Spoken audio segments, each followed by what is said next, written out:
نحمده ونصلي على رسوله الكريم اما بعد فاعوذ بالله من الشيطان الرجيم بسم الله الرحمن الرحيم رب اشرح لي صدري ويسر لي امري واحلل عقدة من لساني يفقهوا قولي.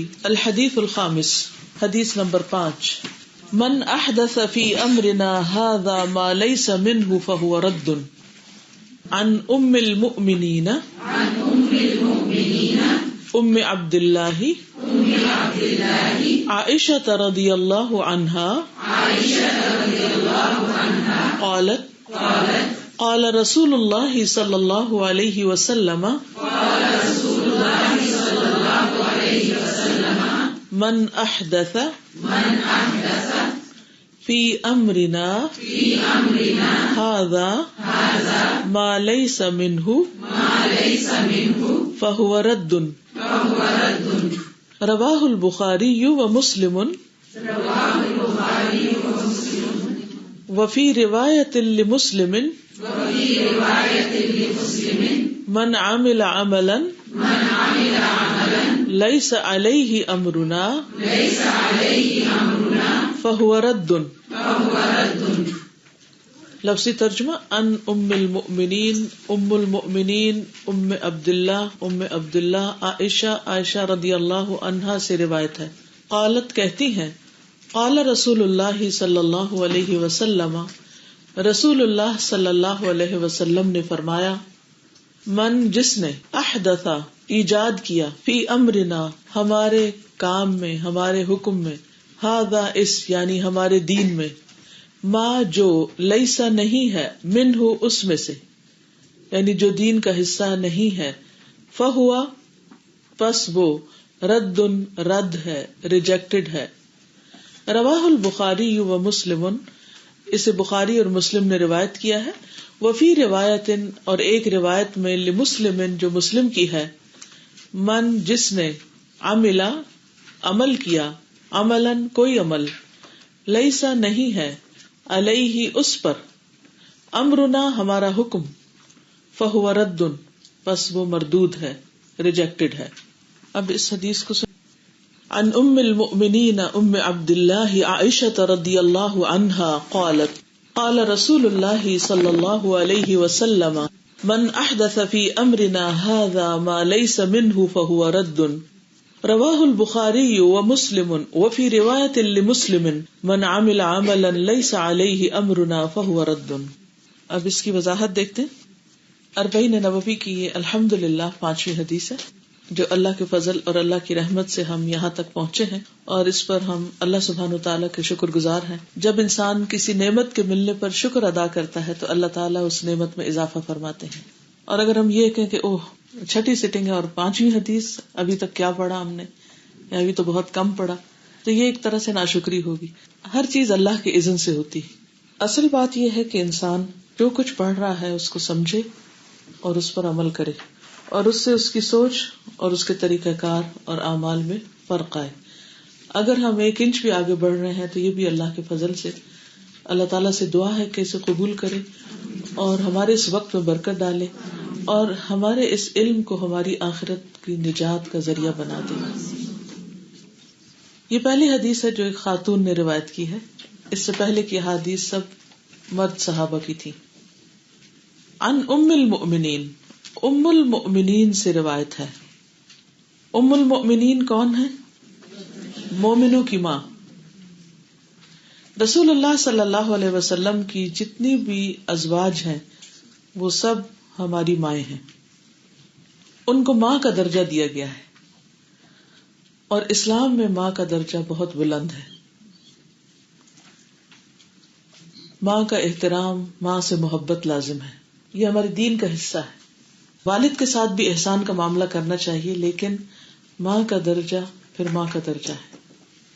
اس لیے قرآن مجید میں جب یہ کہہ دیا گیا کہ وہ ازواجہ امہات، کہ آپ کی بیویاں، آپ کی ازواج مائیں ہیں، امت کی مائیں ہیں، تو پھر اس کے بعد ہمارے لیے حق نہیں کہ ہم ان کے خلاف کوئی بات کریں یا ان پر کسی قسم کا کوئی سب و شتم کریں یا ان کی کوئی نافرمانی کریں یا ان کے درجے یا مرتبے میں کوئی کمی کریں. کیونکہ یہ اسٹیٹس ان کو اللہ سبحانہ تعالیٰ نے دیا ہے. تو حضرت عائشہ سب مومنوں کی ماں ہیں، ام المؤمنین، اور یہ اس لیے کہ وہ نبی صلی اللہ علیہ وسلم کی ازواج میں سے ایک ہیں. اور یہ کنیت یعنی ام المؤمنین بھی ایک کنیت ہے، یہ کنیت تمام ازواج کی ہے سورۃ الاحزاب کی آیت 6 کے مطابق. پھر ہے ام عبداللہ، یہ حضرت عائشہ کی خاص کنیت ہے، جو کہ ام المؤمنین باقی ازواج کی بھی ہے لیکن یہ حضرت عائشہ کی کنیت ہے. ام عبداللہ کا مطلب ہے عبداللہ کی ماں. ہم سب جانتے ہیں کہ حضرت عائشہ کی کوئی اولاد نہیں تھی، لیکن پھر یہ کس طرح ام عبداللہ ہوئی. جب کسی کی کنیت رکھی جاتی تو ضروری نہیں کہ وہ اس کے بچے کے نام پر ہی رکھی جائے، جیسے ابو ہریرہ یا ابو حفص، تو یہ بھی ان کے بچوں کے نام پر نہیں تھی، بلکہ حضرت عمر کے بیٹے کا نام عبداللہ تھا. اگر وہ ابو حفص کی بجائے ابو عبداللہ رکھتے تو رکھ سکتے تھے، لیکن انہوں نے ابو عبداللہ نہیں رکھی اپنی کنیت، بلکہ ابو حفص رکھی کیونکہ وہ اس کے ساتھ مشہور تھے.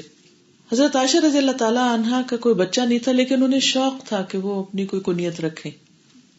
یہ معاشرے کا ایک رواج ہوتا ہے نا کہ خاص نام سے پکارا جاتا ہے جو احترام کا ہوتا ہے یا پہچان کا ہوتا ہے، جیسے ہمارے ہاں کسی بڑے کو باجی یا آپا وغیرہ کہتے ہیں.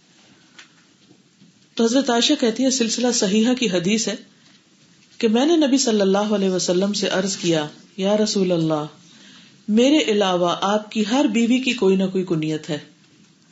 تو رسول اللہ صلی اللہ علیہ وسلم نے ان سے فرمایا کہ تم اپنے بیٹے یعنی بھانجے عبداللہ بن زبیر کے نام پر اپنی کنیت رکھ لو، تم ام عبداللہ ہو. عبداللہ بن زبیر جو تھے وہ حضرت اسما کے بیٹے تھے، تو ان کے نام پر انہوں نے کنیت رکھی.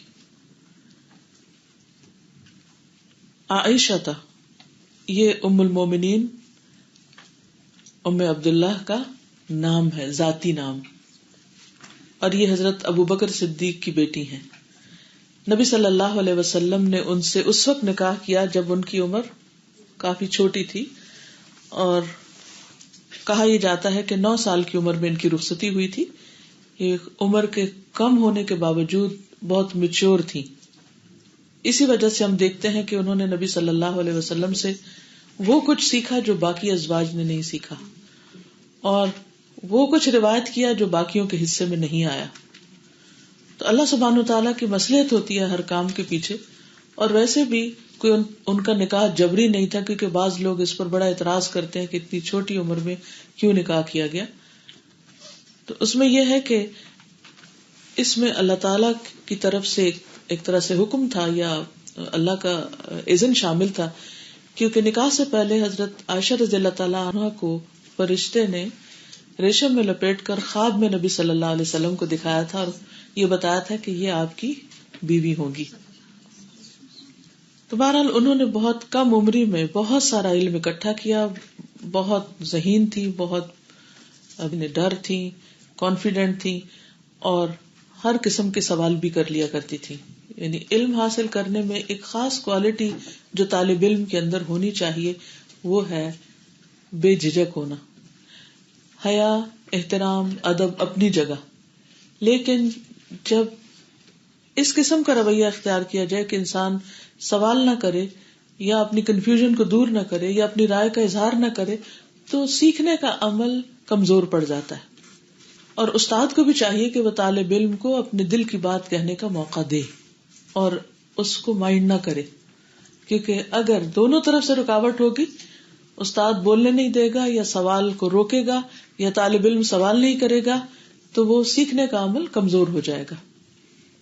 کیونکہ اچھا سوال، عمدہ سوال نصف علم ہوتا ہے. اور ہم جانتے کہ جبریل علیہ السلام رسول اللہ صلی اللہ علیہ وسلم سے جو سیکھنے کے لیے آئے تھے وہ دراصل سکھانا ہی مطلوب تھا. تو سوال کرنے والا صرف خود نہیں سیکھ رہا ہوتا بلکہ اپنے سوال کے ذریعے دوسروں کو بھی سکھا رہا ہوتا ہے. تو جب ہم ان کی سیرت پڑھتے ہیں، جو احادیث ان سے روایت ہوئی ہیں ان کو پڑھتے ہیں، تو یہ پتہ چلتا ہے کہ انہوں نے بہت سے مواقع پر نبی صلی اللہ علیہ وسلم سے مختلف چیزوں کے بارے میں سوال کیا، اور اس طرح انہوں نے امت کے لیے بہت سا علم اور فقہ روایت کی. تو ان کا شمار محدث صحابیات میں سے ہوتا ہے اور فقیہ بھی تھی. اب یہاں پر جو الفاظ استعمال ہوئے ہیں، سب سے پہلے وہ کہتی ہیں قال رسول اللہ صلی اللہ علیہ وسلم، کہ رسول اللہ صلی اللہ علیہ وسلم نے فرمایا. انہوں نے یہ نہیں کہا کہ میں نے سنا. ہو سکتا ہے کہ یہ خود اس وقت مجلس میں موجود نہ ہو، اگرچہ یہ ان کا گھر بالکل مسجد نبوی کے ساتھ تھا. یہ پردے کے پیچھے بیٹھ کر وہ ساری باتیں سن رہی ہوتی تھی، اور جتنے مختلف قسم کے لوگ وہاں پر آتے تھے، ان کی جو بھی گفتگو ہوتی تھی نبی صلی اللہ علیہ وسلم سے، وہ ساری کی ساری سن کر سیکھ رہی ہوتی تھی. اور ان کا ابو ہریرہ رضی اللہ تعالیٰ عنہ کا کافی علمی مقابلہ بھی رہا کرتا تھا. جب وہ کوئی حدیث بیان کرتے تو کہتی کہ میں اس وقت کہاں تھی جب تم نے یہ سن لیا؟ تو وہ کہتے تھے کہ آپ اس وقت نبی صلی اللہ علیہ وسلم کے لیے سنگار پٹی وغیرہ کرنے میں مصروف ہوتی تھی، جبکہ میں ایسے کسی کام میں نہیں ہوتا، تو میں نے اس وقت کو بھی علم حاصل کرنے کے لیے استعمال کر لیا. تو بہرحال انہوں نے رسول اللہ صلی اللہ علیہ وسلم سے روایت کیا، من احدث، من جس نے، احدث کا لفظ جو ہے یہ حدیث سے ہے. حدیث کہتے ہیں نیو کو، جدید.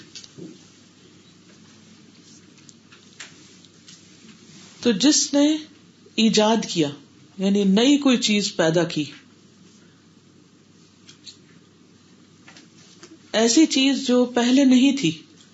پہلے سے مراد کیا ہے؟ نبی صلی اللہ علیہ وسلم کے زمانے میں، آپ کی موجودگی میں.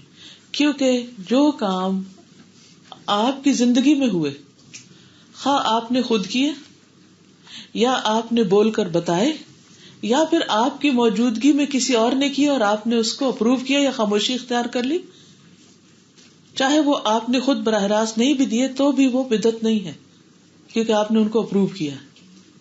مثلا نماز میں ایک دفعہ جب آپ نے سمع اللہ لمن حمدہ ربنا ولک الحمد کہا، تو ایک شخص نے پیچھے سے کیا کہا؟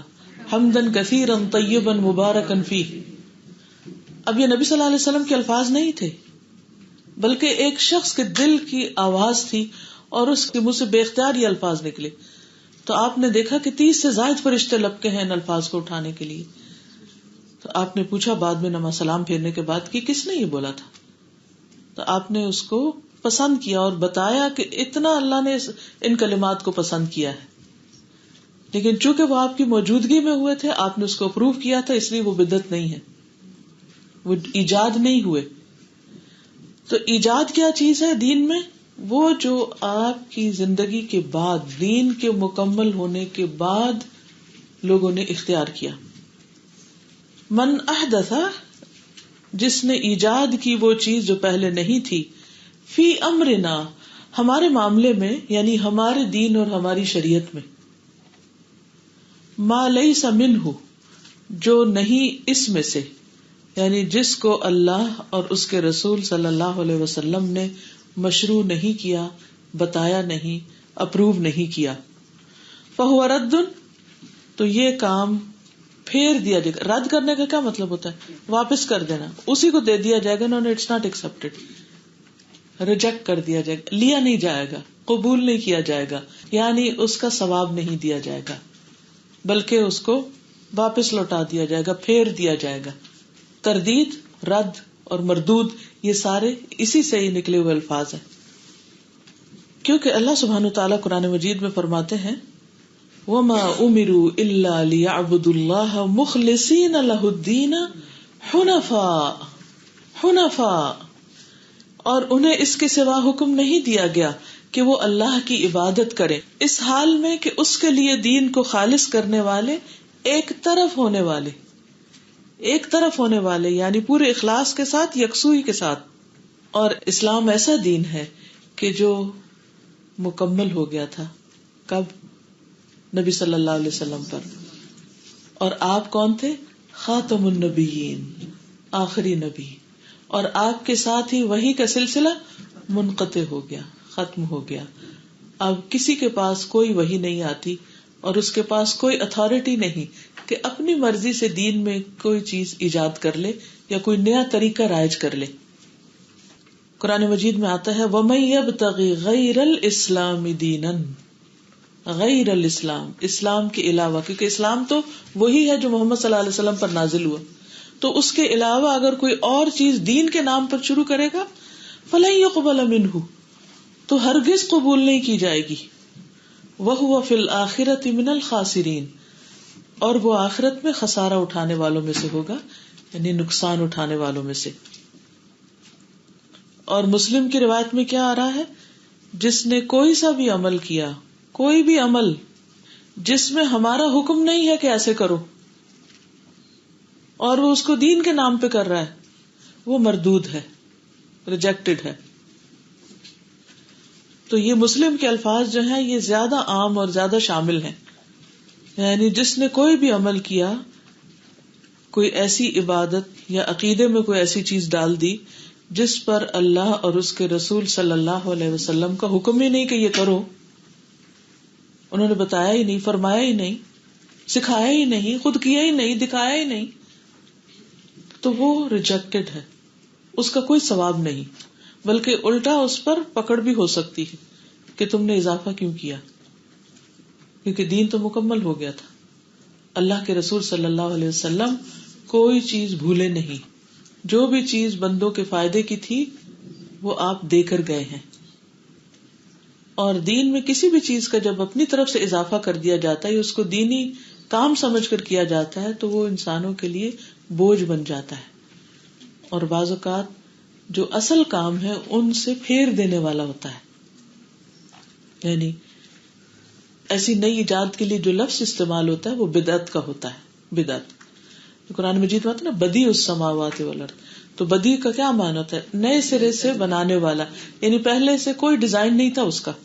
تو بدعت بھی یعنی ایسا کام کہ جو صحابہ کے دور میں یا نبی صلی اللہ علیہ وسلم کے دور میں کوئی نہیں ہوتا تھا، اس کو کوئی فارمیٹ ڈیزائن کچھ بھی نہیں تھا، یہ بعد میں ایڈیشن کر لی گئی اور اس کو ایک اچھا کام سمجھ کے شروع کر دیا گیا.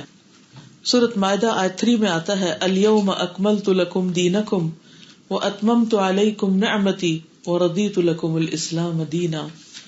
آج کے دن میں نے تمہارا دین تمہارے لیے مکمل کر دیا اور تم پر اپنی نعمت پوری کر دی اور تمہارے لیے اسلام کو بطور دین پسند کر لیا. عمر بن خطاب سے روایت ہے کہ ایک یہودی نے اسے کہا تھا کہ اے امیر المومنین، تمہاری کتاب قرآن میں ایک آیت ایسی ہے جسے تم پڑھتے ہو، اگر وہ ہم یہودیوں پر نازل ہوتی تو ہم اس کے نزول کے دن کو عید کا دن بنا لیتے.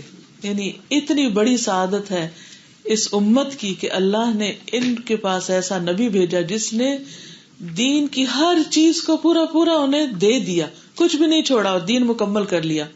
تو حضرت عمر نے فرمایا کہ ہم اس دن اور اس مقام کو خوب جانتے ہیں جب یہ آیت رسول اللہ صلی اللہ علیہ وسلم پر نازل ہوئی. آپ عرفات میں جمعہ کے دن کھڑے ہوئے تھے. آپ عرفات میں جمعے کے دن کھڑے ہوئے تھے. اچھا، اب یہ کہا جاتا ہے جمعے کے دن اگر حج ہو تو وہ بھاری ہوتا ہے اور معلوم نہیں کیا کچھ، حالانکہ خود نبی صلی اللہ علیہ وسلم نے جو حج کیا وہ تو جمعہ کے دن عرفات میں کھڑے تھے کہ اس وقت یہ نازل ہوئی. تو ہم سب کو بھی اس پر خوش ہونا چاہیے اور مطمئن ہو جانا چاہیے اور اس پر اطمینان اور ہمارا پورا یقین ہونا چاہیے کہ دین کے حوالے سے کوئی معاملہ ایسا نہیں کہ جس میں ہمیں رہنمائی نہ دی گئی. یہ الگ بات ہے کہ ہماری اپنی جہالت ہوتی. امام مالک کہتے ہیں جو یہ سمجھے کہ دین میں اچھی بدعت درست ہے، یعنی کوئی اور ایسے کام جن کو بظاہر یعنی خوبصورت لگتے ہیں، اٹریکٹیو لگتے ہیں، تو گویا اس نے یہ سمجھا کہ محمد صلی اللہ علیہ وسلم نے پیغام رسالت میں خیانت کی ہے، یعنی آپ کو پتہ نہیں چلا کہ کیا اچھا تھا، کیونکہ اللہ تعالیٰ کا فرمان ہے آج کے دن میں نے تمہارا دین تمہارے لیے مکمل کر دیا اور اپنی نعمت تم پر پوری کر دی. یاد رکھیے کہ انبیاء کی یہ ذمہ داری ہوتی ہے کہ وہ لوگوں کو اچھے برے سے خبردار کر دیں، نیک اور برے کام سے پورا پورا آگاہ کر دیں. اور آپ کو یاد ہوگا کہ نبی صلی اللہ علیہ وسلم نے حجۃ الوداع کے خطبے میں لوگوں کو مخاطب کر کے کیا فرمایا تھا؟ الا هل بلغت، خبردار بتاؤ کیا میں نے تمہیں پیغام پہنچا دیا؟ الا هل بلغت، تو پھر لوگوں نے کیا کہا کہ آپ نے پہنچا دیا اور حق ادا کر دیا. تو آپ نے پھر لوگوں کی طرف اشارہ کر کے اور آسمان کی طرف انگلی اٹھائی کہ اللہم اشہد اللہم اشہد اللہم اشہد، اللہ گواہ رہنا کہ میں نے فریضہ رسالت پورا پورا ادا کر دیا، میں نے کچھ بھی نہیں چھوڑا، کچھ نہیں چھپایا، کوئی خیانت نہیں کی. جو بھی ضرورت تھی دین کے حوالے سے بندوں کی، وہ میں نے ان پر مکمل طور پر وہ امانت ان کے سپرد کر دی. اور آپ دیکھیے کہ انبیاء کی جو دو بڑی خصوصیات ہوتی ہیں، وہ ایک ان کا سچا ہونا، صادق، اور دوسرے امین ہونا، امانت دار. جب ہم انبیاء کے واقعات پڑھتے ہیں قرآن مجید میں، تو پچھلے انبیاء نے بھی کہا انی لکم ناصح امین، کہ میں تمہارا خیر خواہ ہوں، امانت دار ہوں. قرآن مجید میں اللہ تعالیٰ نے رسول اللہ صلی اللہ علیہ وسلم کو خطاب کر کے فرمایا یا ایھا الرسول بلغ ما انزل الیک من ربک، اے رسول پہنچا دیجئے جو بھی آپ کی طرف آپ کے رب نے نازل کیا ہے. فإن لم تفعل، پھر اگر آپ نے ایسا نہیں کیا، فما بلغت رسالتہ، تو آپ نے رسالت کا حق ہی ادا نہیں کیا. لیکن آپ نے ہر چیز پہنچائی، خواہ اس کے لیے کتنی تکلیف اٹھائی، لیکن دین مکمل کر دیا، اپنی ذمہ داری پوری نبھا دی. نبی صلی اللہ علیہ وسلم نے فرمایا میرے سے قبل کوئی نبی ایسا نہیں گزرا جس کے ذمے اپنے علم کے مطابق اپنی امت کی بھلائی کی طرف رہنمائی لازم نہ ہو. یعنی ہر نبی کی ذمہ داری رہی کہ وہ اپنے علم کے مطابق اپنی امت کی رہنمائی کرے، اور برائی سے اپنے علم کے مطابق انہیں ڈرانا لازم نہ ہو. انبیاء بھیجے اس لیے جاتے ہیں. عبداللہ بن مسعود سے روایت ہے رسول اللہ صلی اللہ علیہ وسلم نے فرمایا جو چیز تمہیں جنت سے قریب کر سکتی ہے میں نے تمہیں اس کا حکم دے دیا ہے. جو چیز تمہیں جنت کے قریب کر سکتی ہے اس کا میں نے تمہیں حکم دے دیا ہے، اور جو چیز تمہیں جہنم سے قریب کر سکتی تھی اس سے منع کر دیا ہے. تو اب اس کے بعد اور کیا ایسی چیز رہ جاتی ہے کہ جسے ہم کر کے جنت میں جانا چاہتے ہیں اور اس کو اپنے لیے بعض اوقات نماز روزے سے بھی زیادہ اہم سمجھتے ہیں. یعنی بعض لوگ نماز روزے کی پرواہ نہیں کرتے، زکوٰۃ ادا نہیں کرتے، لیکن اپنی طرف سے ایجاد کردہ رسموں میں بہت پکے ہوتے ہیں کہ وہ نہ چھوٹیں. تو نبی صلی اللہ علیہ وسلم نے ہمیں اس بات کا بھی حکم دیا ہے کہ ہم آپ کی حدیث میں، آپ کے اقوال میں اپنی طرف سے ایڈیشن نہ کریں. جو آپ کے الفاظ ہیں جو کہ تو آگے پہنچائیں. مسند احمد کی روایت ہے 20126، نبی صلی اللہ علیہ وسلم نے فرمایا اذا حدثتکم حدیثا فلا تزیدن علیہ، جب میں تم سے کوئی حدیث بیان کروں تو اس میں مزید اضافہ نہ کیا کرو، کیونکہ وہ اضافہ آپ کے نام پر جھوٹ باندھنا ہو جاتا ہے. اور یہ تو آپ کو معلوم ہے نا کہ جو شخص نبی صلی اللہ علیہ وسلم پر جھوٹ باندھے اس کا ٹھکانہ کیا ہے؟ جہنم. کیونکہ اس نے نبی کا مقابلہ کرنے کی کوشش کی، یا آپ پر بہتان لگایا کہ آپ نے تو بات فرمائی نہیں اور اس نے اپنی طرف سے گھڑ کے بتا دی. یہ بہت بڑا جرم ہے، کیونکہ دین کا معاملہ ہے، لوگوں کی آخرت کا معاملہ ہے. لوگوں کو کسی تکلیف میں ڈالنے یا کسی چیز کے اندر بلا وجہ مشقت میں ڈالنے کا معاملہ ہے جس کی ہمیں اجازت نہیں ہے.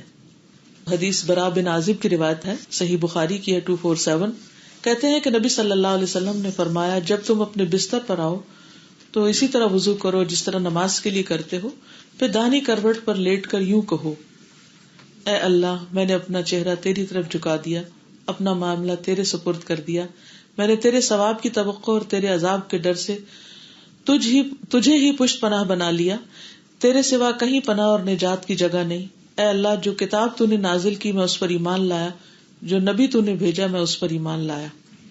تو اگر اس حالت میں اسی طرح اس رات مر گیا تو فطرت پر مرے گا، اور اس دعا کو سب باتوں کے اخیر میں پڑھو، یعنی اس کے بعد پھر بات چیت بند کر دو.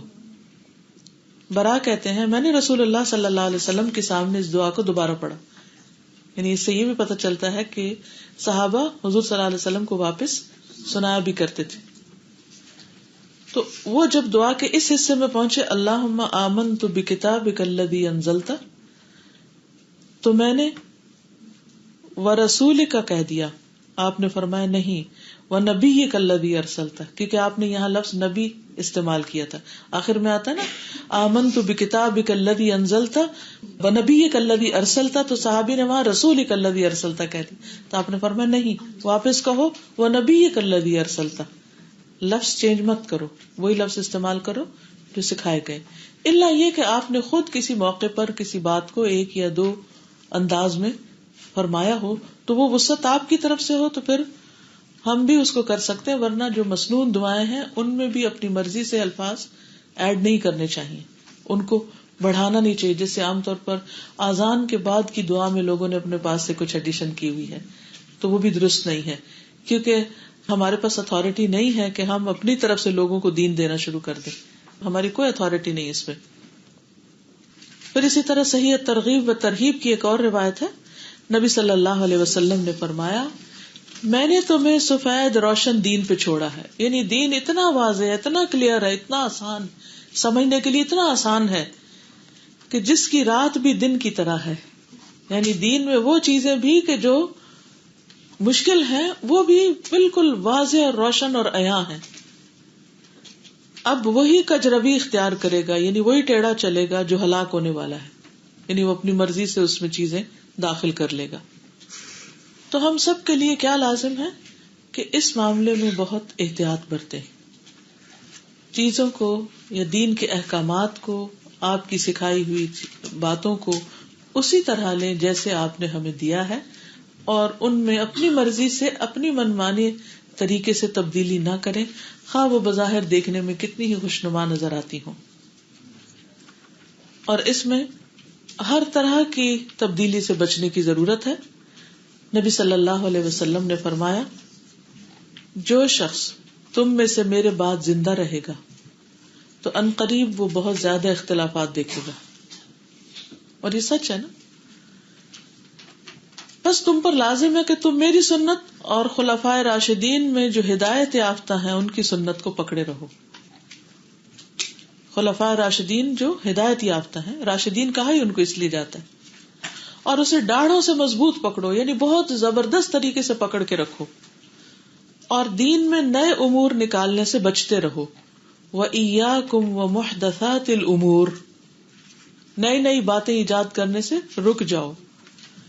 فَإِنَّ كُلَّ مُحْدَثَةٍ بِدْعَةٍ وَكُلَّ بِدْعَةٍ ضَلَالَةٍ، کیونکہ ہر نئی چیز بدعت ہے اور ہر بدعت گمراہی ہے.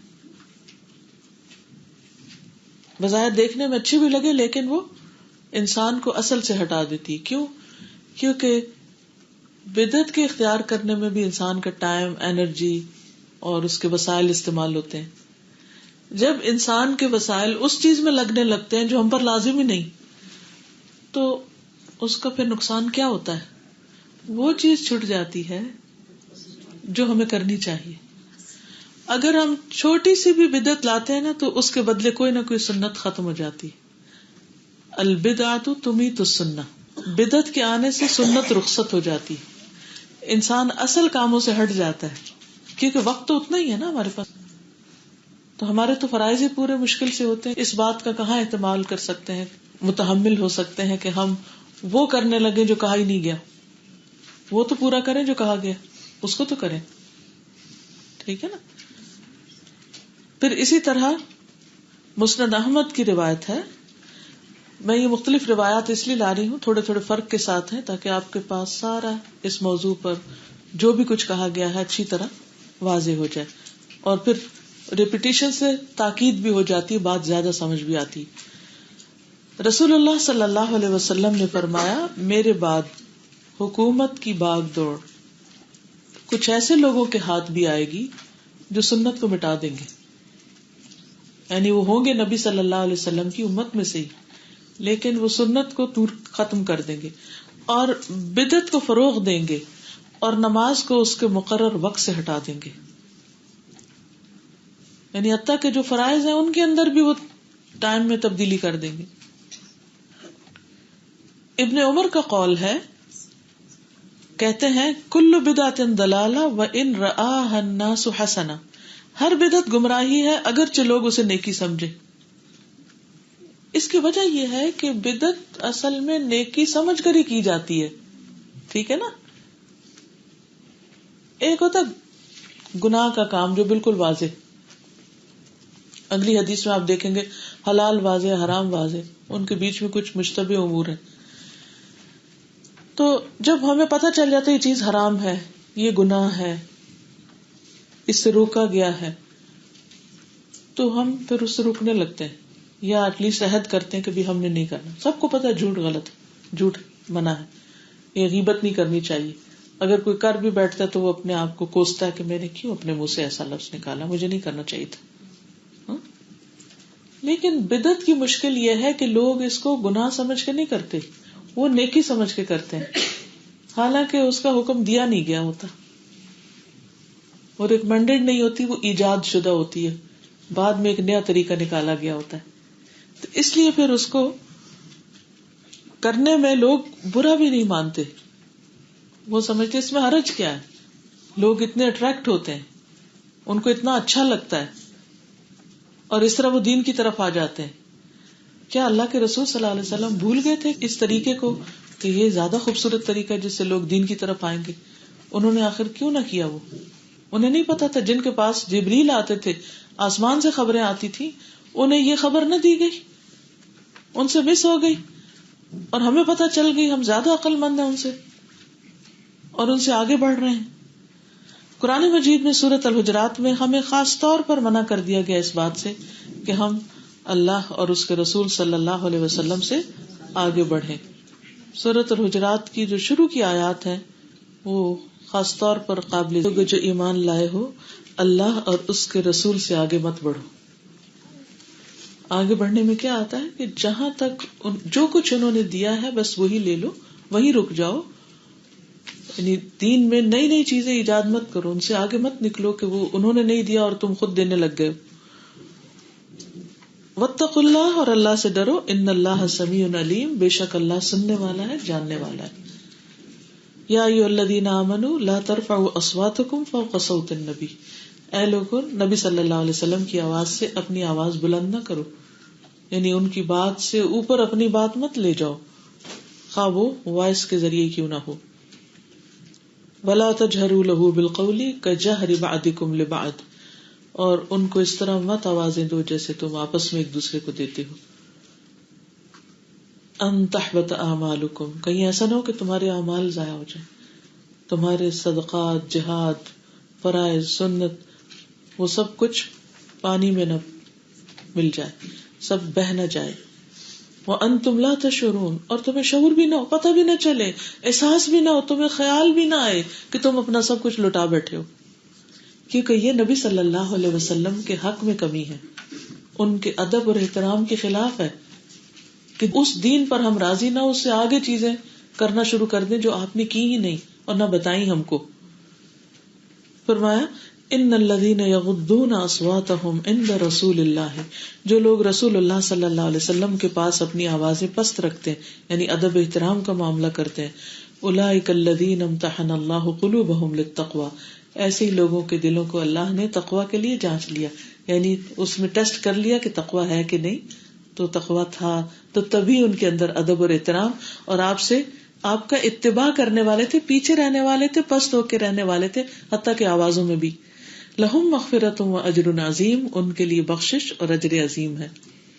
ان الذین ینادونک من وراء الحجرات اکثرهم لا یعقلون, جو لوگ آپ کو حجرات یعنی آپ کے کمروں کے باہر سے آوازیں دیتے ہیں ان میں سے اکثریت عقل نہیں رکھتی, یہ بدو ناسمجھ لوگ ہیں, اس لیے ایسا کرتے ہیں. وَلَوْ أَنَّهُمْ صَبَرُوا, اگر وہ صبر سے کام لیتے, حَتَّى تَخْرُجَ إِلَيْهِمْ, یہاں تک کہ آپ خود نکل کے ان کے پاس جاتے, لَكَانَ خَيْرًا لَهُمْ, تو ان کے حق میں اچھا ہوتا. وَاللَّهُ غَفُورٌ رَحِيمٌ, اور اللہ غفور الرحیم ہے, ان کی ناسمجھی کی وجہ سے ان کو معاف کر دے گا, لیکن تم ایسا نہیں کرنا کیونکہ تم رول ماڈل ہو.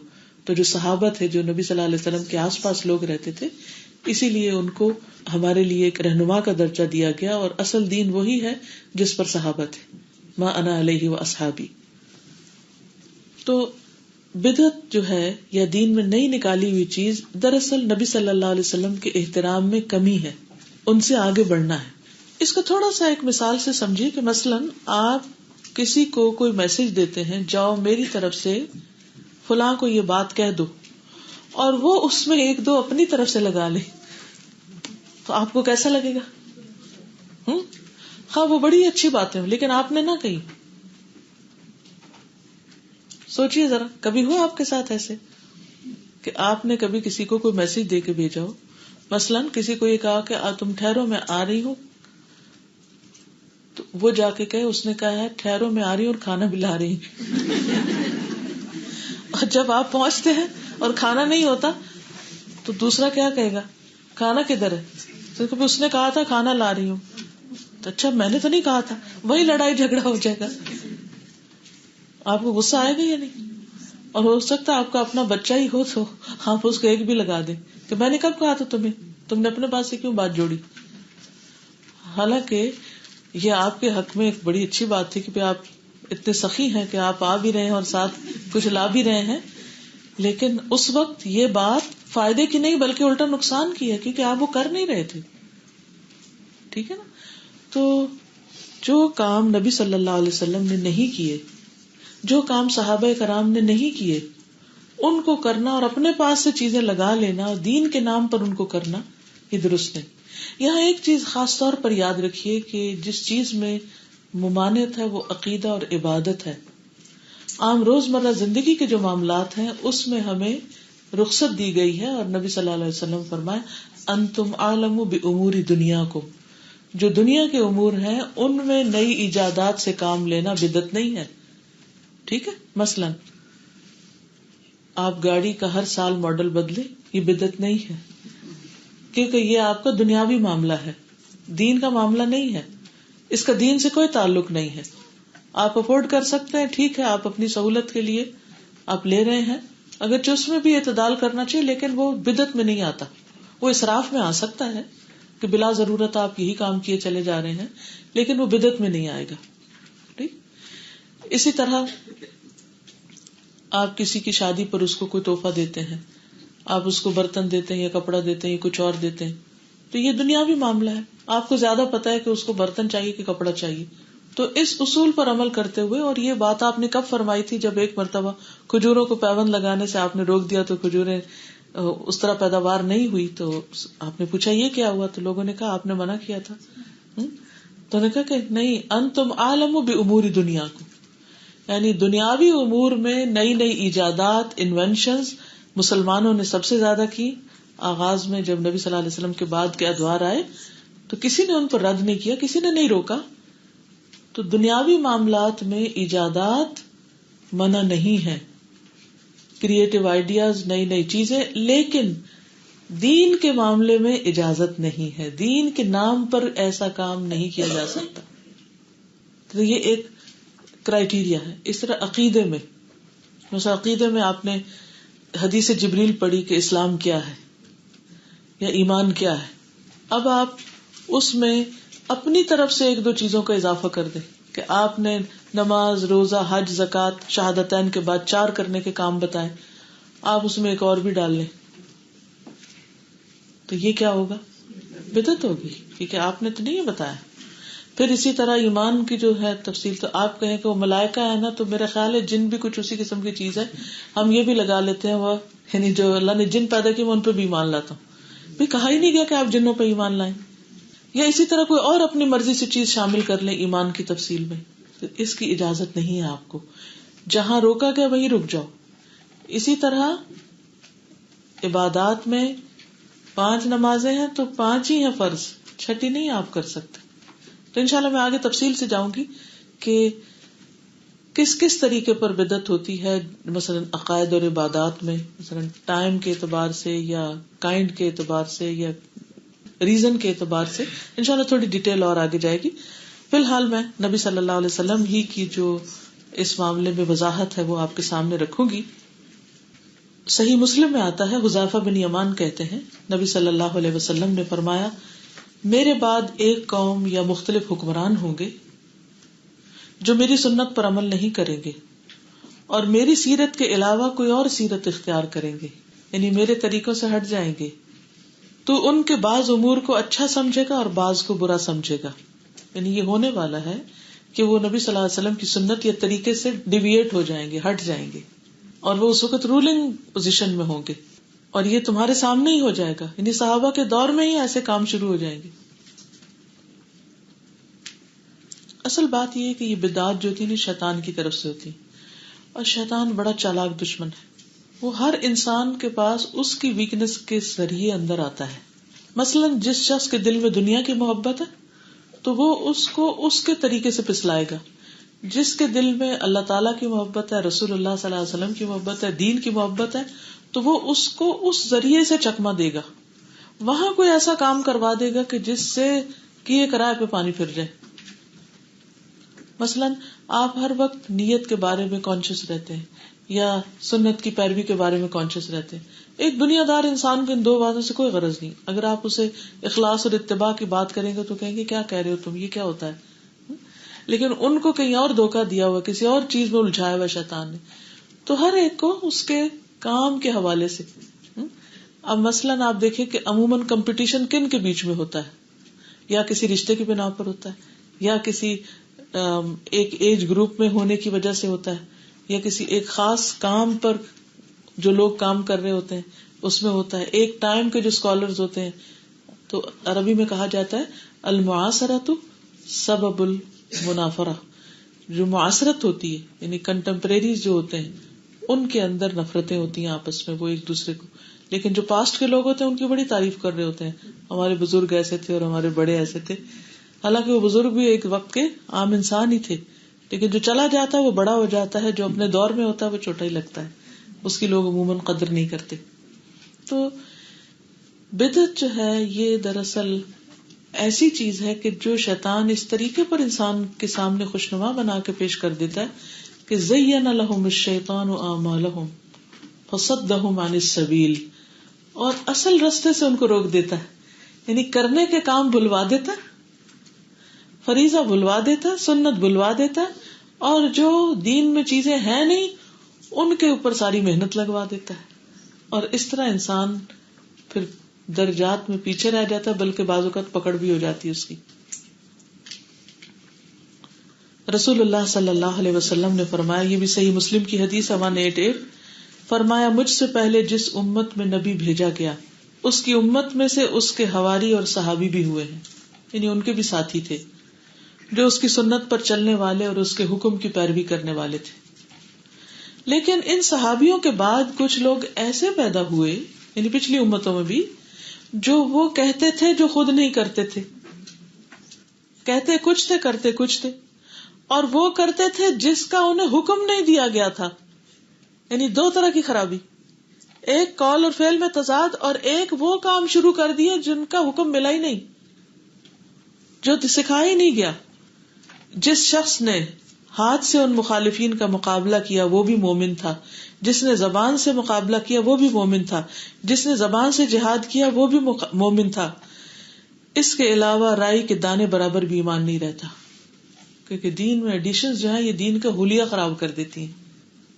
ٹھیک ہے, مثلاً اللہ سبحانہ وتعالیٰ نے ہمیں 5 انگلیاں دی ہیں نا, اور یہ 5 کتنی خوبصورت لگتی ہیں جب 5 ہوتی ہے. اگر ان میں سے ایک نہ ہو تو آپ دیکھیں کہ ہاتھ کی شکل کیسے ہو جاتی ہے. مثلا یہ ایک نہ ہو, 4 ہو صرف, یا ایک زیادہ ہو جائے تو کیا ہوتا ہے.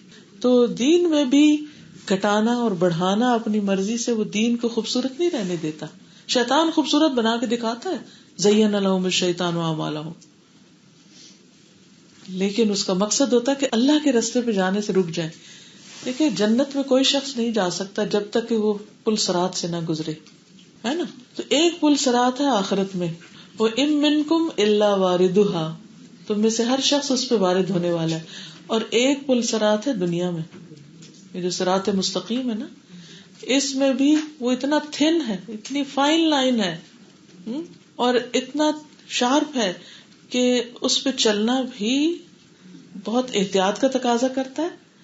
اور پھر ایک پاؤں ادھر گیا یا ادھر گیا یا ڈیویٹ کیا تو سیدھے رستے سے بھٹک گئے.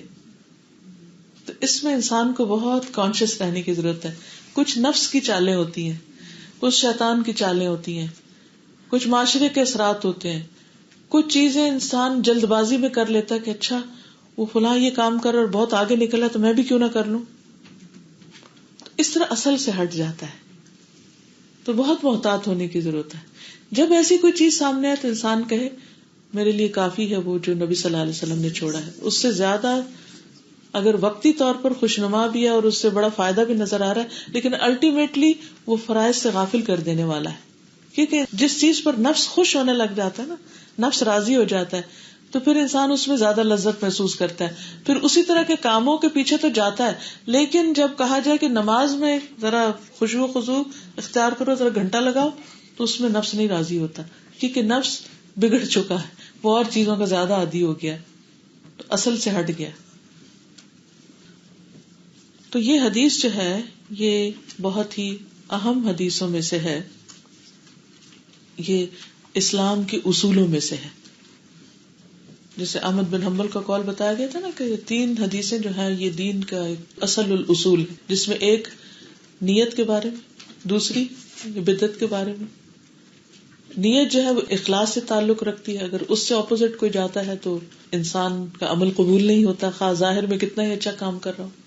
اور بدعت جو ہے وہ سنت کے خلاف جاتی, تو خواہ وہ کتنی خوبصورت لگے لیکن وہ اس کام کو بگاڑ کے رکھ دیتی. قرآن مجید میں اللہ تعالیٰ فرماتے سورۃ الانعام میں وَأَنَّ هَذَا صِرَاطِي مُسْتَقِيمًا فَاتَّبِعُوهُ, اور یہ ہے میرا راستہ سیدھا, اس کی پیروی کرو. وَلَا تَتَّبِعُوا السُّبُلَ فَتَفَرَّقَ بِكُمْ عَنْ سَبِيلِهِ, اور مختلف راستوں کی پیروی نہ کرو, وہ تمہیں اصل راستے سے ہٹا دیں گے. وہ جو پل صراط سے تم اگر کہیں ادھر ادھر ہوئے تو اصل راستہ جو جنت تک جانے والا اس سے بھٹک جاؤ گے, ہٹ جاؤ گے, رہ جاؤ گے. تو ہم سب جانتے ہیں کہ عبادت کی قبولیت کی 2 شرائط ہیں. کون کون سی پیچھے پڑ چکے ہیں؟ اخلاص اور دوسری اتباع. اشہد ان لا الہ الا اللہ اخلاص کی دعوت دیتا ہے, اور وہ اشہد ان محمد رسول اللہ اتباع کی دعوت دیتا ہے. تو یہ 2 چیزیں جب تک جمع نہ ہو جائیں اس وقت تک کوئی بھی عمل قبول نہیں ہوتا, اس لیے ان کو اختیار کرنا بہت ضروری ہے. اب میں انشاءاللہ تعالیٰ اس حدیث سے نکلنے والے کچھ احکامات ہیں ان کے بارے میں بات کروں گی, لیکن اس سے پہلے میں ایک دفعہ حدیث آپ کو پھر سنا دیتی ہوں, ٹھیک ہے؟ بسم اللہ الرحمن الرحیم. تو حدیث ہم نے پڑھی کہ من احدث فی امرنا ھذا ما لیس منہ فہو رد, کہ جو بھی ہمارے اس دین میں انوویشن کرے گا جو اس میں سے ہے نہیں تو اس کا یہ کام مردود ہے, it will be rejected. اور دوسری روایت میں من عمل عملا لیس علیہ امرنا فہو رد, جو بھی کوئی ایسا ایکٹ کرے گا, ایسا عمل کرے گا جو in accordance with Quran and سنہ نہیں ہوگا, اللہ اور اس کے رسول صلی اللہ علیہ وسلم کے حکم کے مطابق نہیں ہوگا, تو it will be rejected as well. ٹھیک, تو اس سے سب سے پہلی بات یہ پتہ چلتی ہے کہ دین میں ایجاد ممنوع ہے, دین میں نئے نئے طریقے نکالنا منع ہے, چاہے نیت اچھی ہی کیوں نہ ہو, ارادہ اچھا ہو, چاہے اس کام کو کر کے دل خوش ہی کیوں نہ ہو رہا ہو, یا اس کی طرف انسان زیادہ ہی کیوں نہ متوجہ ہوتا ہو, تو ایسی چیز الٹیمیٹلی فائدہ نہیں دے گی, کیونکہ اس کا جو امپیکٹ ہے وہ کہیں نہ کہیں جا کر غلط ہوگا, اور کوئی نہ کوئی اصل چیز جو وہ پیچھے چلی جائے گی. اب مثلاً کوئی بھی کام ضروری نہیں کہ صرف نیک نیتی سے کر لیا جائے تو وہ اس کے اچھا ہونے کی دلیل ہے. اس کے لیے دوسری شرط کیا ہے کہ دین کا کام, عبادات جو ہیں, نیکی کے کام جو ہیں وہ سنت کے مطابق بھی ہوں, یہ شرط ہے. اشہد ان لا الہ الا اللہ کے ساتھ اشہد ان محمد رسول اللہ. تو نیک نیتی سے کیا ہوا ہر کام باعث اجر نہیں ہوتا, اس کا طریقہ بھی ٹھیک ہونا ضروری ہے. اس کو عام مثال سے سمجھیے. مثلاً آپ کہیں آپ نے کھانا پکایا اور کھانے میں اپنی مرضی سے, بعض لوگ دال بھی پکاتے ہیں نا, اس میں دنیا بھر کے مسالے ڈال دیں تو وہ اس کا وہ ذائقہ نہیں بنتا. لیکن کچھ لوگ دال بناتے ہیں اور اس میں صرف ہلدی ڈالتے ہیں یا وہ مخصوص قسم کے کوئی مسالے ڈالتے ہیں تو وہ ٹیسٹ بہت ہی اچھا بنتا ہے. اب کوئی یہ کہے کہ میں بہت نیک نیتی کے ساتھ, اچھے جذبے کے ساتھ دال بنا رہی ہوں, اور اس میں وہ چیزیں بھی ڈال دیں جو دال میں ڈالی نہیں جاتی, جو صرف گوشت کے مسالے میں پڑتی ہیں, تو اس کا ذائقہ کیا بنے گا؟ آپ اپنے شوہر کے سامنے پیش کریں کہ دیکھیے میں نے آج اتنی دل لگا کے بنائی ہے یہ چیز, اور وہ ایک چمچ کھا کے واپس رکھ دے کہ یہ مجھے نہیں چاہیے, مجھے اصلی چاہیے, اصل ریسیپی چاہیے. پھر اسی طرح بعض اوقات آپ کسی سے کوئی آرڈر لیتے ہیں کام کرنے کے لیے, وہ آپ کو ایک سیمپل دکھاتا ہے کہ ایسا کام چاہیے. ہوتا ہے نا, کبھی آپ نے شاید کیا ہو ایسا کوئی کام, جن لوگوں کی فیکٹریز وغیرہ ہوتی ہیں, کوئی کپڑے سیتے ہیں, مثلاً درزی سے آپ نے کبھی کپڑے سلوائے, آپ اس کو ناپ دیتے ہیں کہ جی اس کے مطابق بنا کے دینا ہے, کہتے بالکل بالکل آپ بے فکر ہو جائے.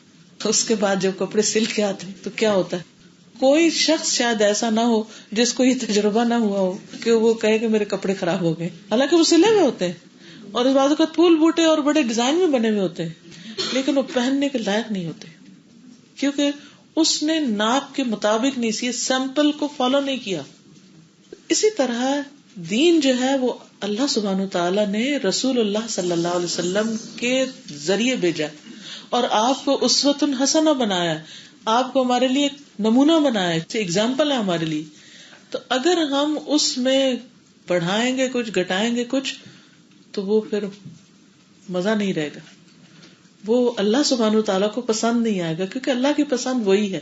اس لیے اس چیز پر جم جائیے کہ بس میرے لیے اتنا کافی ہے جو محمد صلی اللہ علیہ وسلم لے کر آئے ہیں, مجھے اس سے زیادہ کی ضرورت نہیں ہے.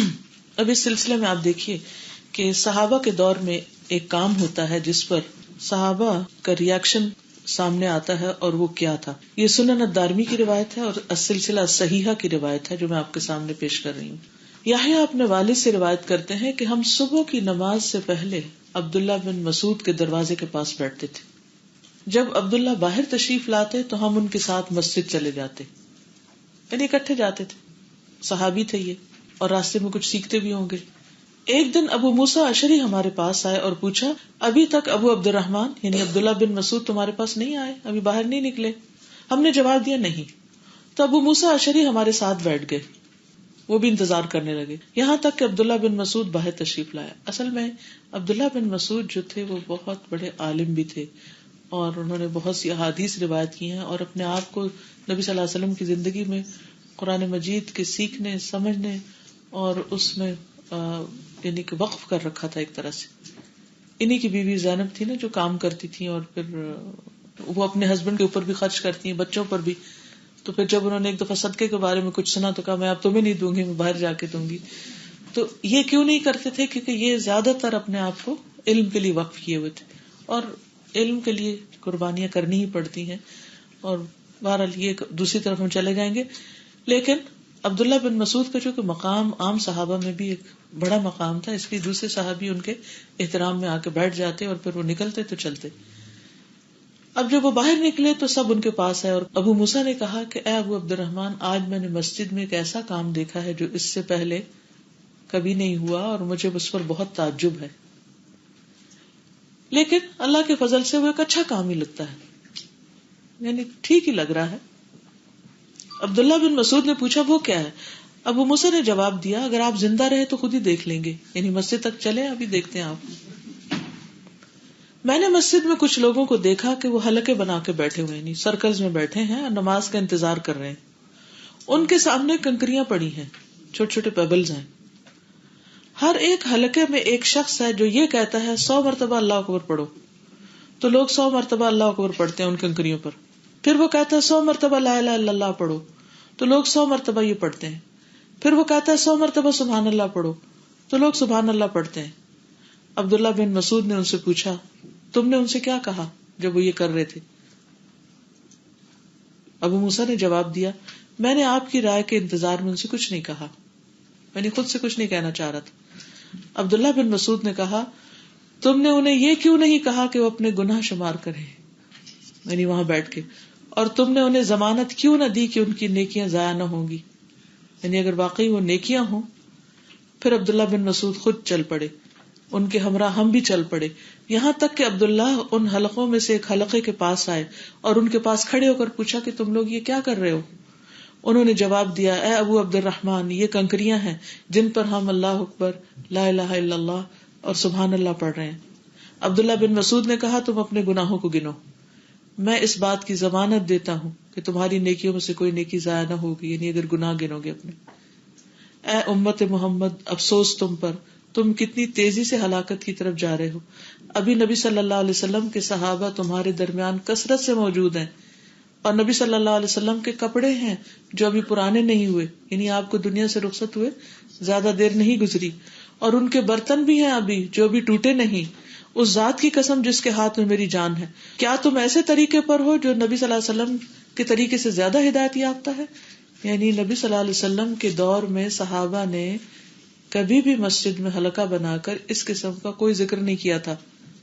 یا پھر تم گمراہی کا دروازہ کھولنا چاہتے ہو، یعنی بدعت اختیار کر کے؟ لوگوں نے عرض کی واللہ یا ابا عبد الرحمن ما اردنا الا الخیر، اے ابو عبد الرحمن ہمارا ارادہ، ہماری نیت بھلائی کے سوا کچھ نہیں، ہم صرف خیر چاہتے ہیں. ابن مسعود نے کہا وَكَم مِّن مُرِيدٍ لِلْخَيْرِ لَن يُصِيبَهُ، کتنے ہی ایسے لوگ ہیں جو نیکی کا ارادہ تو کرتے ہیں لیکن اس کو پا نہیں سکتے، اس تک پہنچ نہیں پاتے. رسول اللہ صلی اللہ علیہ وسلم نے یہ بات ارشاد فرمائی ہے کہ کچھ لوگ قرآن پڑھیں گے لیکن قرآن ان کے حلق سے نیچے نہیں اترے گا، اور اللہ کی قسم مجھے نہیں معلوم، ہو سکتا ہے ان میں سے اکثریت تم لوگوں کی ہو. پھر وہ ان کے پاس سے اٹھ کر آ گئے. عمر بن سلمہ کہتے ہیں ہم نے ان حلقے والے کی اکثریت کو دیکھا، وہ نہروان کے دن خوارج کے ساتھ مل کر ہم پر نیزہ زنی کر رہے تھے. یعنی بعد میں جو مسلمانوں کے درمیان لڑائیاں ہوئی ہیں ان میں سے یہ گروہ جو یہ کام کر رہا تھا وہ صحابہ کی طرف نہیں تھا بلکہ خوارج کے گروہ کی طرف تھا، جنہوں نے نعوذ باللہ حضرت علی کو بھی کہا کہ وہ مسلمان نہیں ہے اور مسلمانوں پر کفر کے فتوے لگائے، حالانکہ وہ بہت قرآن بھی پڑھتے اور نفل بھی پڑھتے اور ذکر بھی کرتے، لیکن ڈیویشن ہو گئی تھی ان میں، اصل سے ہٹ گئے تھے. تو اللہ سبحانہ وتعالیٰ جب کوئی بندہ اصل سے ہٹتا ہے تو پھر اس کو حق سے بہت دور لے جاتا ہے. اس وقت بندے کو سمجھ نہیں آتی، لیکن بعض اوقات یعنی ہوتا نا اما من آتا واتقا وصدق بالحسنى فسنيسره لليسرى، یسرا میں نیکی کے رستوں کا آسان، یسرا سے مراد نیکی بھی ہے، جنت بھی ہے، کیونکہ جنت نیکی ہدایت حق کی طرف اور جنت کی طرف لے جاتی ہے نا. تو جب کوئی ایک انسان دینے والا ہوتا ہے، اللہ سے ڈرنے والا ہوتا ہے، وصدق بالحسنى اور نیکی کی تصدیق کرتا ہے، اور حسنى نیکی کیا ہے؟ جس پر اللہ اور اس کے رسول صلی اللہ علیہ وسلم کی مہر ہو، وہ ان کی طرف سے آئی ہو، تو اس کے لیے نیکیوں کے رستے آسان ہو جاتے ہیں. اما من بخل واستغنى وكذب بالحسنى، اور جو اصل نیکی ہے اس کو جھٹلا دیتا ہے اور تکذیب کرتا ہے اور پھر بے پرواہی برتتا ہے اس کے سامنے حق بولا جائے، اور بخل کرتا ہے، دل کا تنگ ہوتا ہے، تو فسنيسره لليسرى، اس کو ہم دوسرا راستہ دکھا دیتے ہیں، مشکل طرف لے جاتے ہیں. یعنی پھر وہ اپنے آپ کو مشقتوں میں ڈالتا رہتا ہے، لیکن عاملۃ ناصبہ، تھکتا بھی ہے مگر اینڈ آف دا ڈے اس کا عمل ریجیکٹڈ ہے، جیسے اس حدیث میں بیان ہوا. وہ تھک تھک کے کرتا ہے ایک کام، لیکن وہ کام نہ اللہ کی کتاب میں ہے، نہ اللہ کے رسول صلی اللہ علیہ وسلم نے کیا، نہ صحابہ نے کیا، نہ ریکمینڈ کیا، اور اس نے اس کو بعد میں نیکی سمجھ کے اختیار کر لیا. تو ایسی چیز جو ہے وہ پسندیدہ نہیں. تو یاد رکھیے کہ کسی بھی کام کو اگر آپ نے یہ پرکھنا ہو کہ یہ شریعت کے مطابق ہے یا نہیں، تو 6 چیزیں دیکھیے. نمبر 1 سبب کا کیا مطلب ہوتا ہے؟ Reason, Y. نمبر 2 جنس، کائنڈ، واٹ. نمبر 3 مقدار، ہاؤ مچ. اور نمبر 4 کیفیت یعنی ہاؤ ٹو ڈو. اور نمبر 5 وین ٹو ڈو، وقت. اور نمبر 6 ویئر ٹو ڈو، جگہ، پلیس. ٹھیک ہے. جب کوئی کام ان 6 چیزوں میں شریعت کے موافق نہ ہو تو وہ باطل اور مردود ہوگا، کیونکہ اس نے اللہ کے دین میں وہ کچھ ایجاد کیا جو اس میں تھا نہیں. ٹھیک ہے. تو کوئی بھی کام نیک اس وقت ہوتا ہے جب اس کے کرنے کی جو ریزن ہے وہ شریعت کے مطابق ہوتی ہے. کہ اگر کوئی انسان کسی عبادت کو ایسی وجہ سے کرے جسے اللہ نے سبب قرار نہیں دیا تو وہ بدعت ہو جائے. مثال دیتی ہوں، کوئی شخص ہر روز گھر میں داخل ہو کے فوراً 2 نفل پڑھے. کیا نبی صلی اللہ علیہ وسلم نے ہمیں گھر میں داخلے کے کوئی نفل بتائے؟ نہیں بتائے نا. ہاں، مسجد میں داخلے کے 2 نفل ہیں. یعنی مثلا کوئی شخص مسجد میں انٹر ہوتا ہے تو کیا فرمایا گیا کہ بیٹھو نہیں اس وقت تک جب تک 2 رکعت پڑھ نہ لو. اب وہ کہے جی مسجد میں بھی تو ایسے ہی کہا گیا نا، تو میں اب آئندہ سے اپنے گھر میں بھی یہی کروں گا، بس گھر جاؤں گا تو پہلے 2 نفل پڑھوں گا پھر بیٹھوں گا. تو وہ گھر کو مسجد کا مقام دے دے خود اپنے دماغ سے. تو گھر میں داخلہ سبب نہیں ہے نفل پڑھنے کا. ویسے گھر میں آپ جتنے مرضی نفل پڑھیں، لیکن یہ ریزن کافی نہیں کہ آپ کہیں کہ چونکہ مسجد میں داخل ہوتے وقت پڑھتے ہیں تو اس لیے میں گھر میں داخل ہوتے وقت بھی پڑھا کروں گا. بات سمجھ آ گئی مثال سے سبب. اب اگر کوئی شخص اس کو نیکی سمجھ کے کرتا ہے، اسی طرح جیسے مسجد میں داخل ہوتے وقت نفل پڑھنے کو نیکی سمجھتا ہے، تو یہ چیز ریجیکٹڈ ہے. یعنی اس کا یہ مطلب نہیں گھر میں نفل نہیں پڑھ سکتے، فائن لائن ہے. گھر میں نفل جس وقت مرضی پڑھے، نوافل تو زوال کے اوقات کے علاوہ کبھی بھی پڑھے جا سکتے ہیں. جن اوقات میں ممنوع ہے ان کے علاوہ پڑھتے رہیے آپ جب پڑھے، لیکن اس کو اس سے باندھے نہیں کہ گھر داخلے کے نفل. شریعت میں کہیں گھر داخلے کے نفل کوئی نہیں ہے، تو یہ عبادت قبول نہیں. پھر اسی طرح 17 رمضان کو جنگ بدر ہوئی تھی اور اس کے بعد کامیابی ہوئی تھی، اور وہ رمضان کے ان دنوں کو جشن کا دن بنا لے کہ چونکہ اس دن مسلمانوں کو سب سے پہلی بہت بڑی کامیابی ہوئی تھی تو ہم عید کا دن بنا لیتے ہیں. تو یہ عمل قابل قبول ہوگا یا نہیں؟ کیوں؟ کیونکہ نبی صلی اللہ علیہ وسلم نے جنگ بدر میں کامیابی پر کوئی جشن نہیں منایا تھا. کہیں تاریخ میں کوئی اس کی کوئی آثار ہی نہیں ملتے. اب ہم اپنے ذہن سے بیٹھ کے کہیں کہ یہ تو فتح مبین کا دن تھا اور یہ تو بہت زبردست دن تھا، تو چلیں جسٹ فار فن ہم شروع کر لیتے ہیں. تو نو، دس از ناٹ دا ریزن، کیونکہ پروفٹ نے ایسا کچھ نہیں کیا تھا. ایک اور مثال، انس رضی اللہ عنہ نے کہا کہ نبی صلی اللہ علیہ وسلم نے ایک بوڑھے شخص کو دیکھا جو اپنے 2 بیٹوں کا سہارا لے کے چل رہا ہے. آپ نے پوچھا ان کا کیا حال ہے، یہ کیوں اس مشقت سے چل رہے ہیں؟ لوگوں نے بتایا کہ اس نے کعبہ کو پیدل چلنے کی منت مانی ہے. تو آپ نے کیا فرمایا تھا؟ اب کہہ چکے ہو تو کرو. آپ نے فرمایا اللہ اس سے بے نیاز ہے کہ یہ اپنے آپ کو تکلیف میں ڈالے. پھر آپ نے انہیں سوار ہونے کا حکم دیا کہ یہ کوئی سبب نہیں ہے اللہ کو خوش کرنے کا کہ آپ مشقت میں پڑھ کے پیدل ہی یہ کام کریں. تو سب سے پہلے کیا چیز ٹھیک کرنی چاہیے کہ کوئی بھی کام جو ہم اپنے اوپر لازم کر رہے ہیں اور اس کی پابندی کرتے ہیں، اس کی ریزن ویلڈ ہونی چاہیے، شریعت کے اندر ثابت ہونی چاہیے. ٹھیک. دوسری چیز، جنس کے اعتبار سے موافقت. جنس کا مطلب یعنی کائنڈ، قسم. مثلا اگر کوئی آدمی گھوڑے کی قربانی کرے عید کے دن، کیا خیال ہے کہ عید کا دن ہے اور میرا اتنا قیمتی گھوڑا ہے، لاکھوں کا ہے، میں زیادہ ثواب کمانا چاہتا ہوں اس لیے گھوڑا ذبح کروں گا، تو کیا قربانی ہو جائے گی؟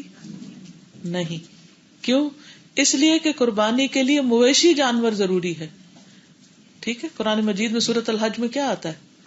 ان چوپایوں پر اللہ کا نام پڑھو، یعنی ان کو ذبح کرو.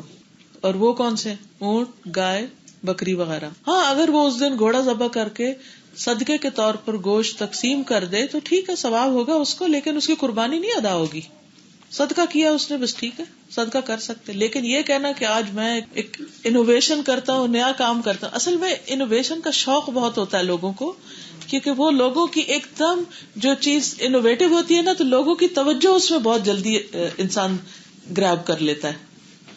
انوویشن کا بظاہر اٹریکٹیو پہلو کیا ہوتا ہے کہ لوگ بہت جلدی آپ کی طرف مائل ہوتے ہیں. مثلاً اگر آپ کو یہ پتا چلے کہ آج فلاں کے گھر گھوڑے کی قربانی ہے تو آپ کیا کریں گے؟ چلو بچوں کو دکھا لاتے ہیں، یعنی ایک فن ہو جائے گا نا. لیکن اگلے سال ہم کریں گے تو اور لوگ بھی آ جائیں گے، تو اس طرح ہم یونیک ہو جائیں گے. یعنی انسان یونیکنیس میں اور لوگوں کی اٹریکشن، لوگوں کی توجہ، اٹینشن سیکھ کرنے میں بعض اوقات اس طرح کے کام کر رہا ہوتا ہے. یہ آپ کا فریضہ نہیں ادا ہوگا، بلکہ الٹا بدعت شمار ہوگی اگر آپ نے اپنے پاس سے ایجاد کر لیا ایک کام. لیکن اگر ویسے کوئی کہ ایسے ہی صدقہ ہے، عید کے دن کی قربانی نہیں، تو وہ اور بات ہے. جی گھوڑا قربان، آپ میں سے کسی نے گھوڑے کا گوشت کھایا؟ میں نے کھایا ہوا. میں اصل میں ایک دفعہ میں دبئی میں تھی تو وہاں پر جی حلال ذبح اس لیے نہیں کرتے کہ بہت ریئر اور قیمتی جانور ہے، لیکن کچھ علاقوں میں بہت پیدا بھی ہوتے ہیں. تو میں ایک دبئی میں تھی ایک دفعہ، تو مجھے وہاں مسجدیں بہت پسند ہیں.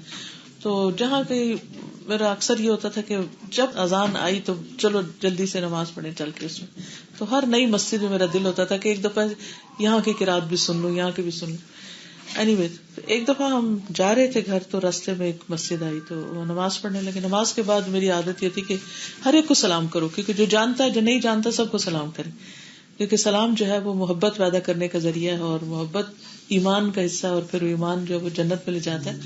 تو بہرحال ہم نے سلام کیا، تو جو وہ لڑکی تھی وہ قازقستان کی تھی، رشین اسٹیٹ قازقستان. تو بہت اچھی طرح ملی. تو کہنے لگی، نام شام پوچھا، اب کہا آپ یہاں کیا کرنے ہیں؟ تو میں نے بتایا میں لیکچرز وغیرہ دینے کے لیے آئی ہوں. کہتے اچھا آپ لیکچر دیتی ہیں، مجھے بہت شوق ہے دین سیکھنے کا، تو میں آپ سے مل سکتی ہوں؟ میں نے کہا بالکل آپ آئیے. خیر ہم نے اس کو گھر بلایا، اس کو بتایا کہ کیا کیا کرتے ہیں. تو وہ اپنے بہت اس نے قصے ہمیں سنائے، کس طرح قازقستان میں ان کی اوپر کی جنریشن کو اسلام کا کچھ پتا نہیں. پھر اس نے اپنے گھر جب بلایا، ہم گئے تو کہنے لگی کہ ہم لوگ گھوڑے کا گوشت جو ہے وہ پکاتے ہیں، تو آپ کھانا چاہیں گی؟ میں نے کہا ہاں کیوں نہیں، ٹرائی کر لیتے. تو بہرحال اس نے اس کے کوفتے سے بنائے ہوئے تھے، تو پہلی دفعہ کھانا تھا تو ڈر کے چکھا، لیکن اچھا مزے کا تھا، پھر کھا لیا. اور ساتھ بطخ میرے خیال بنائی ہوئی تھی، یا ڈونٹ نو کیا تھی اب یاد نہیں.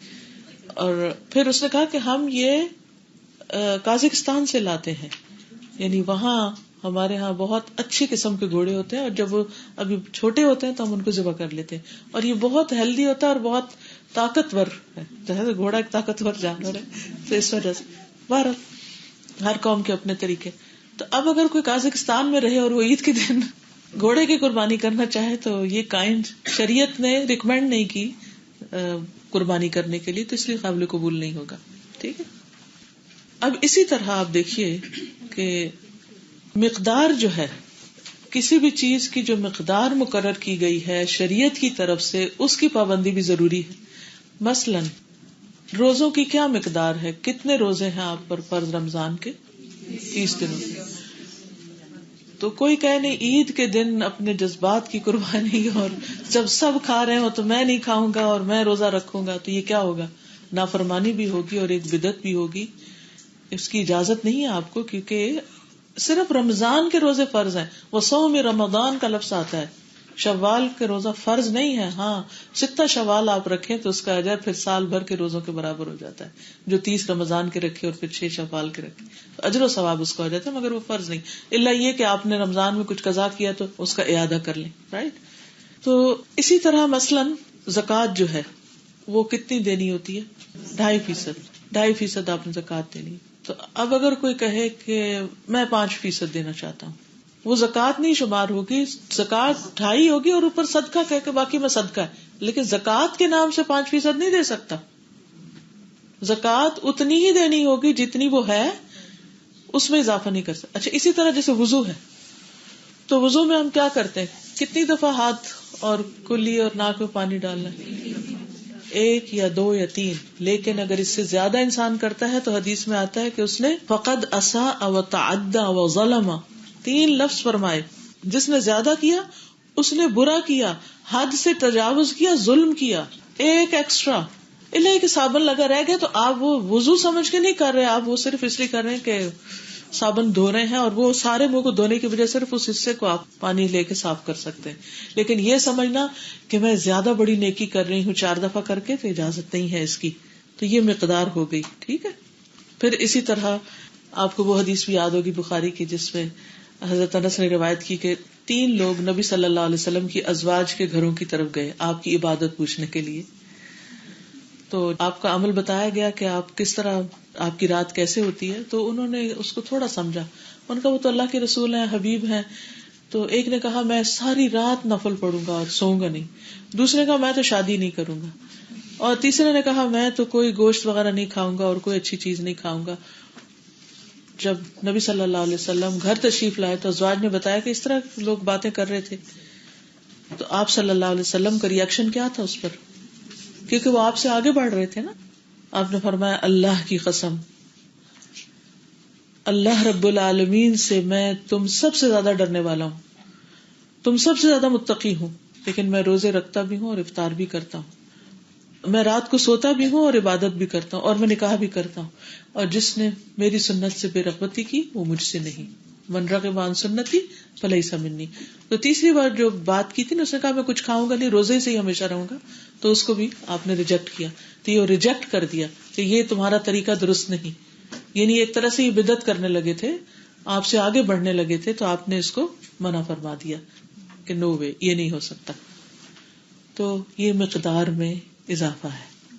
پہلا کیا تھا؟ سبب، دوسرا جنس کائنڈ، تیسرا مقدار یعنی کوانٹٹی. پھر نمبر 4 ہے کیفیت. کیفیت کے اعتبار سے اگر کوئی شخص کوئی عمل کرتا ہے جس کے ساتھ وہ اللہ کی عبادت کرتا ہے اور اس کی کیفیت شریعت کے مخالف، تو وہ بھی قبول نہیں ہوگا. مثلاً اگر کوئی شخص نماز پڑھ رہا ہے اور رکوع سے پہلے ہی سجدہ کرتا ہے، یعنی اس نے اس میں تبدیلی کر دی، پہلے سجدہ کرتا ہے پھر رکوع کرتا ہے، تو اس کی نماز باطل، مردود، ریجیکٹڈ، قبول نہیں ہوگی. اسی طرح اگر وہ وضو میں پاؤں پہلے دھو رہا ہے ہاتھ دھونے کی بجائے، اور پھر بازو دھو رہا اور پھر منہ دھو رہا اور پھر یعنی اس نے ساری ترتیب الٹ دی، تو اس کی اس کو اجازت نہیں ہے، اس کا وضو پھر باطل ہوگا. اسی طرح جی وقت کی پابندی.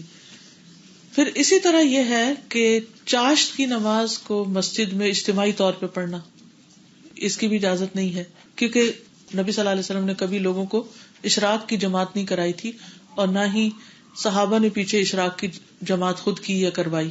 تو کیفیت جو ہے یا طریقہ کار جو ہے اس میں تبدیلی نہیں کی جا سکتی. پھر وقت میں شریعت کے موافق ہونا ضروری ہے. اگر کوئی شخص فجر کی اذان سے 1 منٹ پہلے نماز شروع کر دے تو کیا نماز ہو جائے گی؟ اسی طرح وقت گزرنے کے بعد کوئی پڑھ رہا ہو تو نہیں. وقت کے بغیر ہی اگر کوئی شخص روزہ کھول لے یا جان بوجھ کے لیٹ کر کر کے کھولے، نبی صلی اللہ علیہ وسلم نے سورج غروب ہوتے ہی کھول لیا تھا، وہ کہنے نہیں ابھی ذرا اور اندھیرا کر لوں، تو یہ بھی کیا ہے؟ اس نے وقت میں تبدیلی کر دی. 9 تاریخ کو عرفہ میں کھڑے ہونے کے بجائے 8 کو ہی کھڑا ہو جائے. طواف کر رہا ہے 7 چکروں کی بجائے 8واں بھی کر لے، یا پھر کہے کہ جس میں دروازے سے داخل ہوں میں ادھر سے شروع کر لیتا ہوں، یعنی اس جگہ سے نہیں کرے جہاں سے طواف شروع کیا جاتا ہے، کیونکہ وہ کہیں زیادہ کنوینئنٹ ہے. اب میں آل دا وے واپس اس طرف جاؤں، اب باب عبدالعزیز سے آتے ہیں نا تو آپ کو چل کے وہاں کافی آگے جانا پڑتا ہے، پھر طواف شروع ہوتا ہے. تو آپ کہ یہیں سے کر لیتی ہوں نا، پھر یہیں ختم کر لوں گی کیونکہ ادھر سے واپس جانا بھی آسان ہوگا. آپ اس کیفیت کو خود سے نہیں تبدیل کر سکتے. اگر آپ نے کیا تو یہ کیا ہوگا؟ بدعت ہوگا اور ریجیکٹڈ.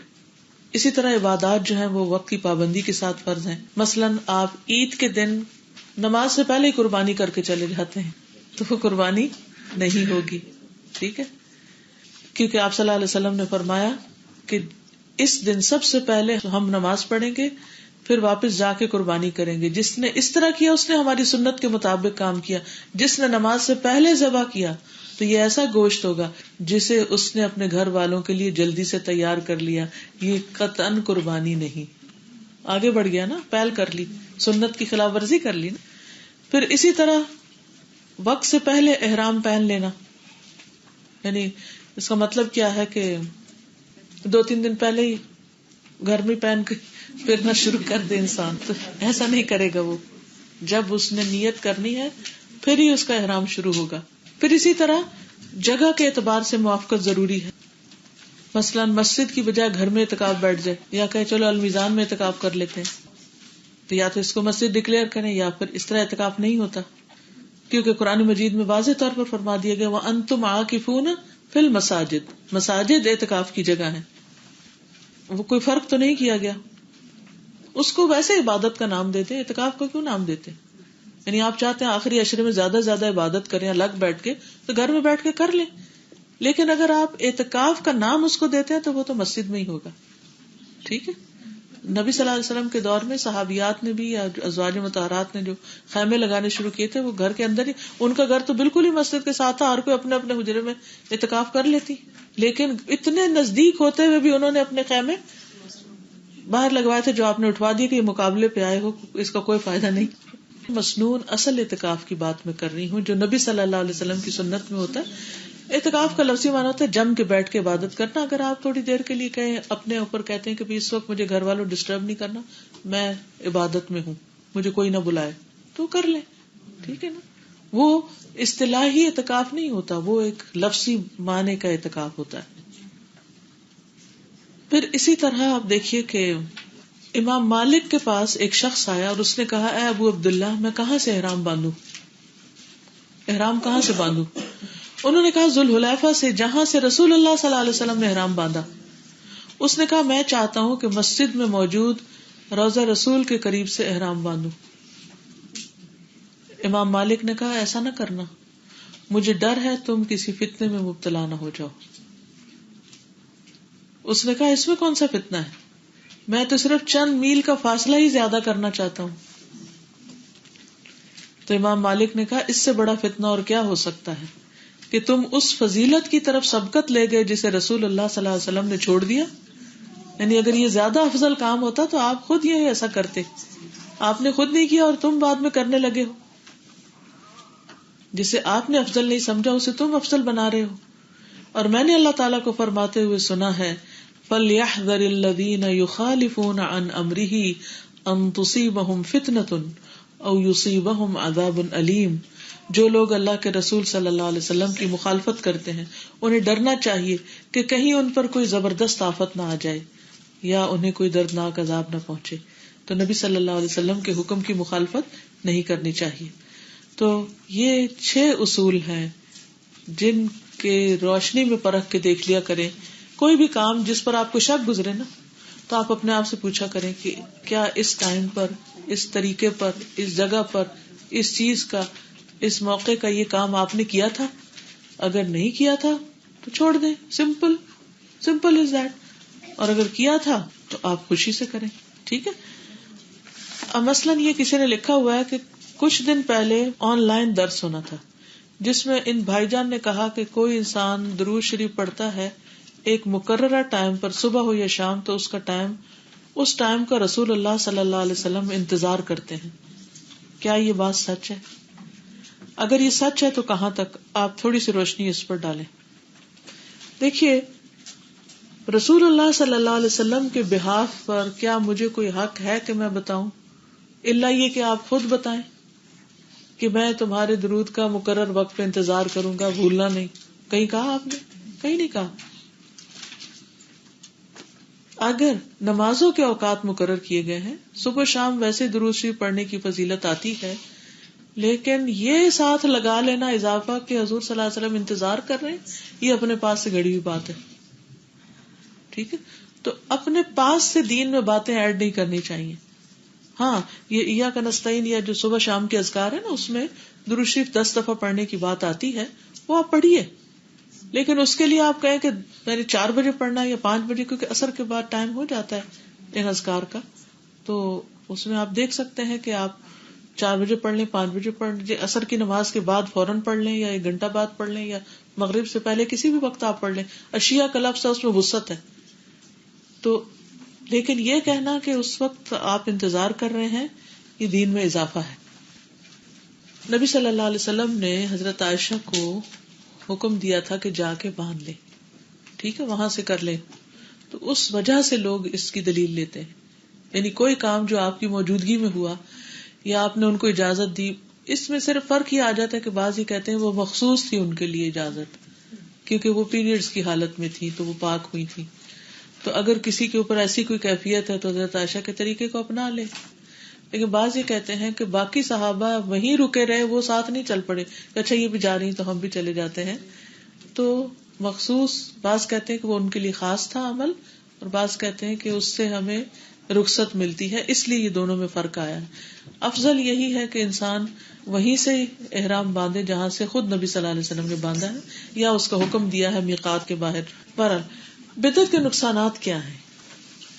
سب سے پہلی بات تو یہ کہ انسان فتنے میں پڑ جاتا ہے، اصل دین سے ہٹ جاتا ہے، کرنے کے کام اس کو بھول جاتے ہیں، نہ کرنے کے کاموں میں مصروف ہو جاتا ہے، اس کی ایفرٹس ضائع ہو جاتی.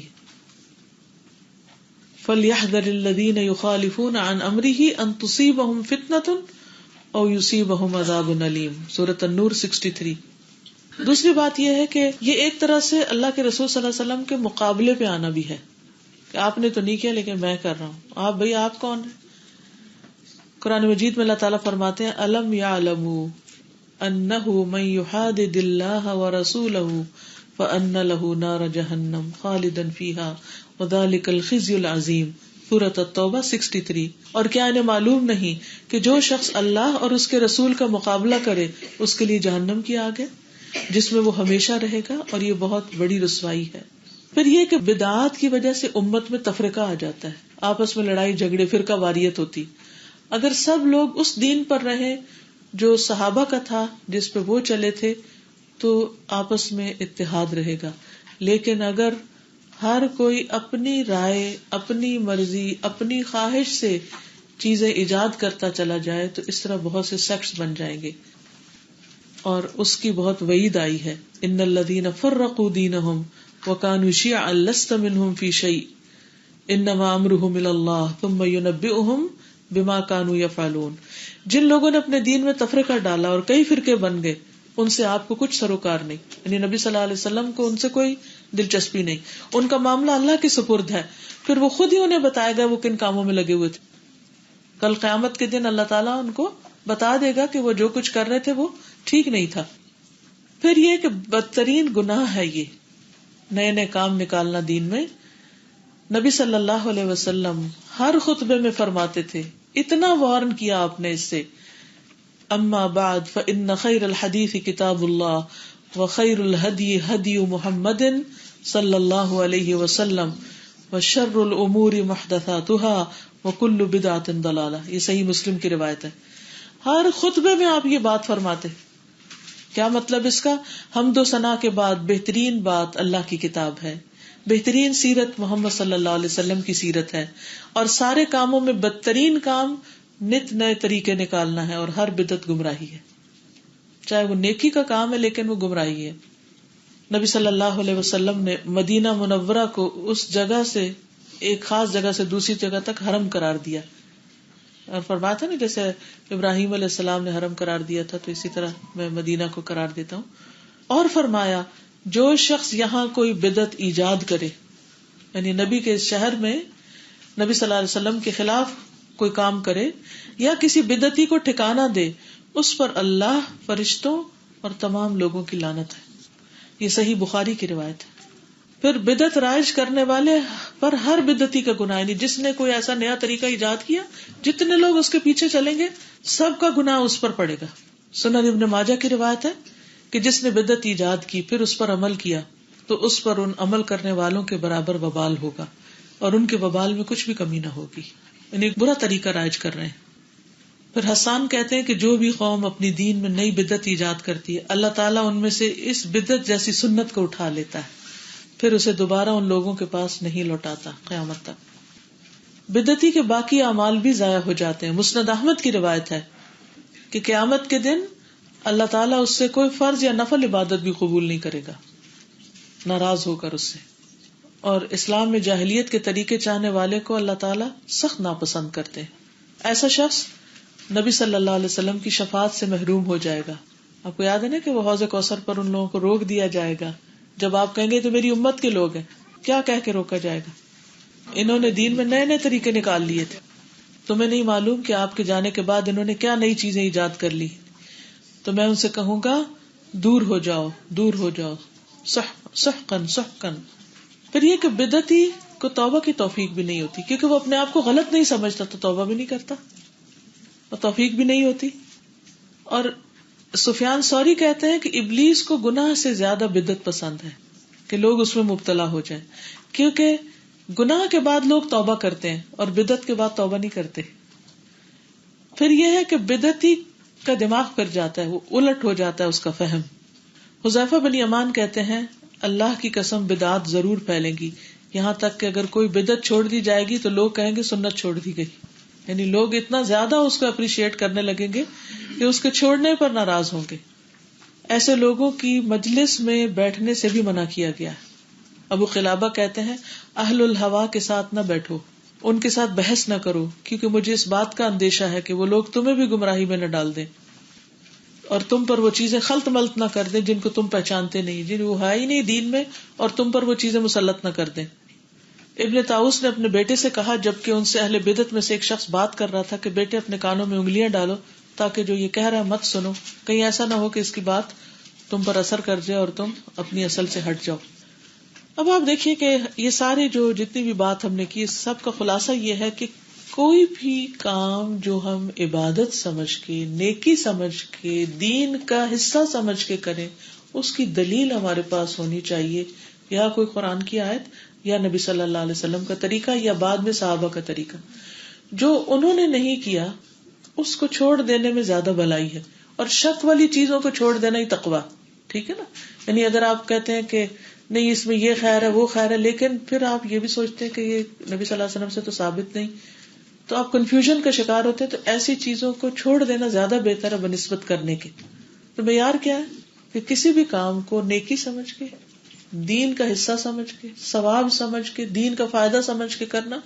جو کہ نبی صلی اللہ علیہ وسلم نے نہیں کیا یہ بدعت میں شامل ہو جاتا ہے، اس سے بچنا چاہیے. اب آپ دیکھیں کہ ہمارے ہاں عام طور پر جو بدعات رائج ہیں وہ فوتگی کے موقع پر ہیں. کوئی فوت ہو جاتا ہے تو وہ اس کے بعد اس کے لیے قرآن پڑھ پڑھ کے دینا شروع کر دیتے ہیں، یا پھر بیٹھ کے وہاں گٹلیاں پڑھنے لگتے ہیں، یا کوئی اس طرح کے اور کام شروع کر دیتے ہیں. تو صحابہ کرام میں سے کبھی کسی نے کسی فوتگی پہ ایسا کچھ بھی نہیں کیا، اور اگر کسی کو روکا جائے تو لوگ شدید ناراض ہوتے، اس سے بھی زیادہ کہ جو کسی کو گناہ سے روکنے. کیونکہ گناہ سے تو اس لیے وہ کہتے ہیں ہاں یہ گناہ ہے، لیکن بدعت کو کیا کہتے ہیں کہ ہم کو برا کام کر رہے ہیں. بھئی برا کام نہیں کر رہے، بظاہر دیکھنے میں اچھا ہی ہے، لیکن اس وقت کے کرنے کا نہیں ہے نا. ہم نے ابھی پڑھا نا کہ وقت کے اعتبار سے بھی اس وقت کرنے کا یہ نہیں. یعنی کوئی کسی کو قرآن مجید پڑھنے سے نہیں روک سکتا، لیکن وہ وقت قرآن پڑھنے کا نہیں ہے. اس وقت تعزیت کرو اور اپنے گھر چلے جاؤ، کام ختم کرو. اپنے لوگ کیوں نہیں کسی کو بعض اوقات بتاتے کہ ان کا کوئی فوت ہو گیا، کیونکہ ان کو یہ ڈر ہوتا ہے کہ پھر یہ سارا اہتمام کرنا پڑے گا اور لوگوں کو بلانا پڑے گا، اور اگر نہیں بلایا اور یہ اتنا کچھ پکایا نہیں اور اتنے ختم وغیرہ نہیں دیے تو پھر لوگ ناراض ہو جائیں گے. تو اس کہتے ہیں اس سے بہتر ہے ذکر ہی نہ کرو ہمارا کو فوت ہوا. پرسنلی میں جانتی ہوں کچھ لوگوں کو کہ جنہوں نے اپنے پیرنٹس تک کی وفات کی لوگوں کو باہر کے ملکوں میں ہوا نہیں لگنے دی کہ ہم اتنا بکھیڑا نہیں کر سکتے، ہمیں جاب پہ جانا ہے، کام پہ جانا ہے. کیونکہ یہ بوجھ ہے نا. جب نبی صلی اللہ علیہ وسلم نے کیا نہیں تو ہم اس کو ثواب سمجھ کیوں کر رہے ہیں؟ وہی پیسے جو ان کھانوں پہ لگا رہے ہیں وہ آپ کسی بھی نیکی کے کام میں لگا دیں. ان میت کی طرف سے کوئی صدقہ جاریہ کا کام کر دیں، ان کے لیے صدقہ کریں، اپنے لیے کریں، کچھ کریں. ٹھیک ہے نا؟ تو ان چیزوں سے پرہیز کرنا چاہیے. اسی طرح باقی بھی آپ خود دیکھیے، جو بھی کچھ چیزیں آپ کرتے ہیں تو آپ دیکھیے کہ کیا صحابہ کی مجالس میں وہ ہوتا تھا. اگر نہیں ہوتا تھا تو بس بات ختم، جھگڑے ختم. ہم کیوں کریں جی. انہیں آ کر چلے جانا چاہیے. آئے تھوڑی دیر بیٹھے، اٹھ کے گھر چلے جائیں. وہ لمبا نہ بیٹھے، کیونکہ زندگی بڑی قیمتی ہے. بیٹھے ہیں تو اپنا بیٹھ کے وہ اپنا ذکر کرتے رہے اپنے دل میں. آپ اہتمام نہ کریں ان کے لیے، کیونکہ صحابہ کرام نبی صلی اللہ علیہ وسلم کے زمانے میں جتنی بھی فوتگیاں ہوئی ہیں ایک بھی دلیل نہیں ملتی ایسی کسی کام. دیکھیں اپنے طور پہ کوئی بیٹھ کے تسبیح کر رہا ہے، ذکر کر رہا ہے، جو اس کا دل چاہے پڑھے. دیکھیں وہ آیا کس مقصد کے لیے؟ تعزیت کے لیے آیا نا. تو تعزیت کرے اور گھر جائے. کیونکہ صحابہ کرام کسی کے گھر جا کے ایسے بیکار بیٹھ نہیں رہتے تھے سارا دن کہ وہ صرف اس کا دل بہلا رہے. اور دل اس کا کیا بہلانا، اس میں تو الٹا بوجھ ہی بن جاتے ہیں لوگ. پریشانی کی بات بن جاتی ہے اس کے لیے. وہ گھر والے نہ سو سکتے ہیں، نہ کھا سکتے ہیں، نہ آرام کر سکتے ہیں. یعنی آپ خود سوچیے کہ کسی کے گھر میں بھی ایک ڈسٹربنس کریٹ ہو جاتی ہے. کئی مسئلے مسائل ہوتے ہیں، کئی ذمہ داریاں آ پڑتی ہیں، الٹا دوسرے پہ جا کے بوجھ بنتے ہیں. اس میں بہت مشقتیں ہیں، اس میں کئی ایک خرابیاں ہیں، اور لوگ اس لیے مروت کے بارے نہیں بولتے کہ پھر ناراض ہو جائیں گے لوگ. آپ نے بتایا کہ نبی صلی اللہ علیہ وسلم نے ایسا کوئی طریقہ نہیں بتایا، اور جو نہیں بتایا وہ قبول ہی نہیں، وہ فائدہ نہیں پڑھنے کا. ہم کیسے پڑھ کے آپ کو دے سکتے ہیں؟ ایسی کوئی چیز ہے ہی نہیں. اب مثال کے طور پہ لوگ لا الہ الا انت سبحانک انی کنت من الظالمین پڑھواتے ہیں. مثلا میرا مسئلہ ہے، میری کوئی غلطی ہے، مجھے معافی مانگنی چاہیے، اور میں سب کو اکٹھا کر کے کہوں تم کہو کہ میں ظالم ہوں، میں نے سب کو ہی ظالم بنا دیا. جی آپ رفت، آپ کچھ کہہ رہے ہیں؟ اللہ یہ کہ جیسے نبی صلی اللہ علیہ وسلم حضرت جعفر کی جب شہادت ہوئی تو ان کے گھر گئے اور ان کے بچے جو تھے وہ آپ نے ان کو مخاطب کیا اور کہا کہ یہ مجھ سے مشابہ ہیں اور یہ اپنے دادا کے مشابہ ہیں، اور پھر ان کو حجام کو بلایا، ان کی حجامت کروائی اور بہت خوبصورت انداز میں خیال رکھا، اور جس طرح ان کی دلجوئی کی، اور ان کی وائف کو کہا کہ اللہ تمہارے لیے کافی ہے اور ان بچوں کا میں سرپرست ہوں گا. یہ ہے نا طریقہ کہ اگر آپ خاندان کے لوگ ہیں تو آپ جا کے کوئی کام ہاتھ بٹائیں، کام کریں، اور اگر آپ باہر کے ہیں تو آپ جائیں، تعزیت کریں، تسلی دیں اور فوراً گھر سے باہر آئیں. نہ وہاں کھانا پینا اور نہ ہی وہاں موج میلہ، کچھ بھی نہیں. یہ اصل کرنے کا کام، یہ جو مسنون طریقہ ہے. اور ہم جا کے کہتے ہیں افسوس ہے. بھائی اللہ کے فیصلے پہ افسوس ہے. یہ افسوس کا لفظ بولنا بھی ٹھیک نہیں. آئی فیل سوری فار یو، نعوذ باللہ. اللہ سبحانہ وتعالیٰ نے جس کو چاہا دنیا میں رکھا، جس کو چاہا لے گیا. اس کو صبر کی، اجر کی توقع، اور اس کو may I help you، آپ کی بہن ہے، بھائی ہیں، جو بھی کوئی بھی کام ہو حاضر ہے، یہ نمبر ہے، میں اس وقت فارغ ہوتی ہوں، جو آپ آفر کر سکتے ہیں. کھانا بھجوانا تو وہ بھجوا دیں، وہ جیسے جعفری کے گھر بھجوایا تھا. اور کوئی کام ہو اس پہ ہیلپ کریں، نہ کہ جا کے خود مزے سے بیٹھ جائیں اور وہ کھانا لا کے ہمارے آگے رکھیں. انہیں الٹ گیا نا معاملہ. وہ کہتے ہیں ہمارے سسر کی ڈیتھ ہوئی، سارا دن لوگوں کو چائے پلا رہے ہیں، جوس پلا رہے ہیں. اب وہ کچن میں ہی گزر گیا، وہ افسوس کدھر اور باقی چیزیں کہاں، صرف تکلفات میں پڑے ہوئے. اب ایک لوٹ گئی، اس کے برتن کچن میں دھل رہے ہیں، پھر دوسری آگئی، پھر تیسری آگئی. کہتے ہیں کہ اس سے پہلے 5 دن ہاسپٹل میں رہے ان کے ساتھ. اب وہ جو فوت ہونے والا ہے وہ تو فوت ہو جاتا ہے، لیکن پیچھے والے تیمارداری کر کر کے تھکے ہوئے ہوتے ہیں، گھر کا نظام الٹا پڑا ہوتا ہے، اتنے میں لوگوں کا ہجوم آ جاتا ہے، اس کی سروس شروع ہو جاتی ہے. تو یہ بدعت ہی کا نقصان ہے نا. اب دیکھیے کہ سورۃ فاتحہ پڑھنا، اس میں کیا ہے، اہدنا الصراط المستقیم سبھی پڑھتے ہیں، حالانکہ سورۃ فاتحہ کے الفاظ میں کیا ہے، اللہ ہمیں ہدایت دے. اس سے مردے کو کیا فائدہ ہوگا، اب وہ تو چلا گیا. اس کے لیے بخشش کی دعا کرنا جو ہے، وہ جو جنازے میں پڑھی جاتی ہے، تو ان چیزوں کا اہتمام کرنا چاہیے. دیکھیے ہمیں دیکھنا ہوگا کہ نبی صلی اللہ علیہ وسلم نے کیا بتایا اور آپ کے دور میں کیا ہوا. ٹھیک ہے، عمومی حالات میں ایسا ہی ہے، لیکن یہ بھی تو کہا گیا کہ اللہ کی بندیوں کو مسجد آنے سے نہ روکو. عورت بازار جا رہی ہے، ہر جگہ جا رہی ہے، اور مسجد سے اگر روک دی جاتی ہے، جبکہ رسول اللہ صلی اللہ علیہ وسلم نے نہیں روکا، صرف یہ کہ اپنی حدود کے ساتھ جائے، تو وہ خیر کے مرکز اور چشمے سے محروم رہ جائے گی. ٹھیک ہے نا. تو حالات کے مطابق بھی دیکھنا چاہیے. اور اگر 2 بڑی مسجدوں میں دن رات خواتین جا رہی ہیں تو باقی مسجد میں کیوں منع کر رہے ہیں؟ ان کا سوال یہ ہے کہ کچھ لوگ ربیع الاول کے مہینے میں عید مناتے ہیں اور کہتے ہیں کہ ہمیں نبی صلی اللہ علیہ وسلم سے بہت محبت ہے، اور اس طرح وہ اس دن خاص اہتمام کرتے ہیں یا پھر جشن سا مناتے ہیں. پھر میرا سوال ایسے سب لوگوں سے یہی ہے کہ کیا ہمیں صحابہ سے بڑھ کر محبت ہے نبی صلی اللہ علیہ وسلم سے؟ حضرت ابو بکر زیادہ محبت کرتے تھے یا ہم؟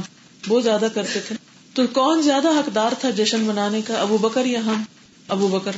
لیکن ابو بکر نے تو نہیں عید میلاد منائی، عمر نے تو نہیں منائی. اور آپ کو یہ یاد ہے کہ 12 ربیع الاول جس دن عام طور پہ یہ سب کچھ ہوتا ہے، وہ تو ولادت کا دن تو مشکوک ہے لیکن وفات کا دن پکا ہے. جس دن کسی کی وفات ہو جائے اور اسی دن اس کا برتھ ڈے بھی ہو تو کیا سیلیبریٹ ہوتا ہے. لوگ کس دن کو زیادہ اہمیت دیں گے، اس کی برتھ ڈے سیلیبریٹ کریں گے، حالانکہ برتھ ڈے کا تو کوئی کانسیپٹ دین میں ہے نہیں، وہ بھی ایک بدعت ہی ہے. تو ایسا کوئی کام نبی صلی اللہ علیہ وسلم نے کیا ہی نہیں. کوئی لفظ پوری کی پوری احادیث کی کتابوں میں 12 ربیع الاول کے لیے کسی عید کا کوئی لفظ استعمال نہیں ہوا، اور نہ صحابہ نے اس کو کسی خاص دن کے طور پر منایا.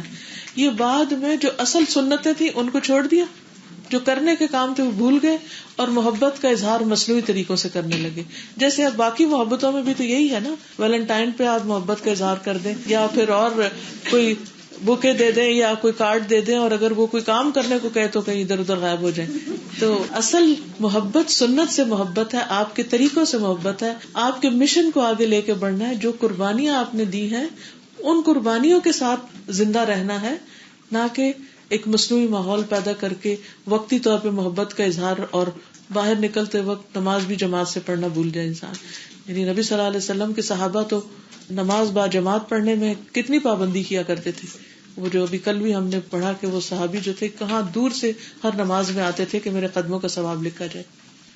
دیکھیے سب سے پہلی بات تو یہ کہ کسی کو بھی کسی چیز سے اگر روکنا ہو تو سب سے پہلے خیر خواہی کا جذبہ اندر لائیں، نفرت نہیں لائیں، اور اس کو بلیٹل نہیں کریں، کیونکہ وہ بھی کسی جذبے سے کر رہا ہے کوئی کام. تو جب آپ کے دل کے اندر اس کی خیرخواہی اور بھلائی ہوگی نا تو آپ تڑپیں گے کہ یہ اس کی محنت ضائع نہ جائے. اپنے خاندان کے لوگ ہوں یا دوست احباب ہوں یا رشتے دار ہوں یا عام مسلمان ہوں، پہلے ہمدردی کہ یا اللہ یہ کدھر چل پڑے، یہ کیوں ایسا کر رہا ہے جو کہ نہ نبی کا طریقہ، نہ صحابہ کا، نہ پریڈیسیسر سے ہمارے. تو ان سے پھر ادعو الی سبیل ربک بالحکمت والموعظۃ الحسنۃ، یعنی بہت دل سوزی کے ساتھ ان کو نصیحت کریں. یہ حدیث اسی لیے زبانی یاد کرنا ضروری ہے، چھوٹی سی ہے کہ جب اتنے واضح الفاظ میں کہہ دیا گیا کہ من احدث فی امرنا ھذا ما لیس منہ، جو اس میں ہے ہی نہیں طریقہ، فہو رد، وہ ریجیکٹڈ ہے. جب قبول ہی نہیں ہونا تو کرنے کا کیا فائدہ. تو انشاءاللہ سمجھ جائیں گے، کیوں نہیں سمجھیں گے. وہ محبت میں کر رہے ہیں، اور اگر اس چیز کی انہیں سنت کی محبت دے دیں تو وہ بدعت خود ہی چھوڑ دیں گے. دیکھیے ماحول کی جو برکت ہوتی ہے وہ اس سے ہر ایک متاثر ہوتا ہے، یعنی کہ وہ جنین بھی متاثر ہوتا ہے، یعنی اس تک بھی جیسے ماں سوچتی ہے پڑھتی ہے اس کے اثرات جاتے ہیں. کہتے ہیں نا تربیت جو ہے وہ ماں کے پیٹ سے شروع ہو جاتی ہے. بس یہ کہ آنے والے آئیں، تھوڑی دیر بیٹھیں، کھائے پیئے نہیں، واپس چلے جائیں. گھر والے جو ہیں وہ نماز پڑھیں، قرآن پڑھیں. استعینوا بالصبر والصلاۃ قرآن میں آتا ہے، صبر اور نماز سے مدد لو. اللہ تعالیٰ سے دعائیں کریں میت کے لیے، اور اپنے گھر کے کام کاج تھوڑے بہت کریں تاکہ روٹین کی زندگی میں واپس جائیں، نہ کہ فارغ بیٹھ جائیں. یہ جو ہے نا پوڑی ڈال کے بیٹھے رہنا، اپنا وقت کل کرنا، تو اس کی تو اجازت ہی نہیں ہے ہمیں. کچھ نہ کچھ اپنے روزمرہ کے دیکھیے، اگر 5 وقت کی نمازوں کا صحیح اہتمام کیا جائے اور تسلی سے پڑھی جائیں تو بہت سا وقت اسی میں چلا جائے گا. لیکن بہت سے لوگ آ کے نماز بھی نہیں پڑھتے. اللہ تعالیٰ ہم سب کو ہدایت عطا فرمائے اور ان کاموں سے بچائے جن کا ہمیں کوئی فائدہ نہیں. سبحانک اللہم و بحمدک، اشہد ان لا الہ الا انت، استغفرک و اتوب الیک. السلام علیکم و رحمۃ اللہ وبرکاتہ.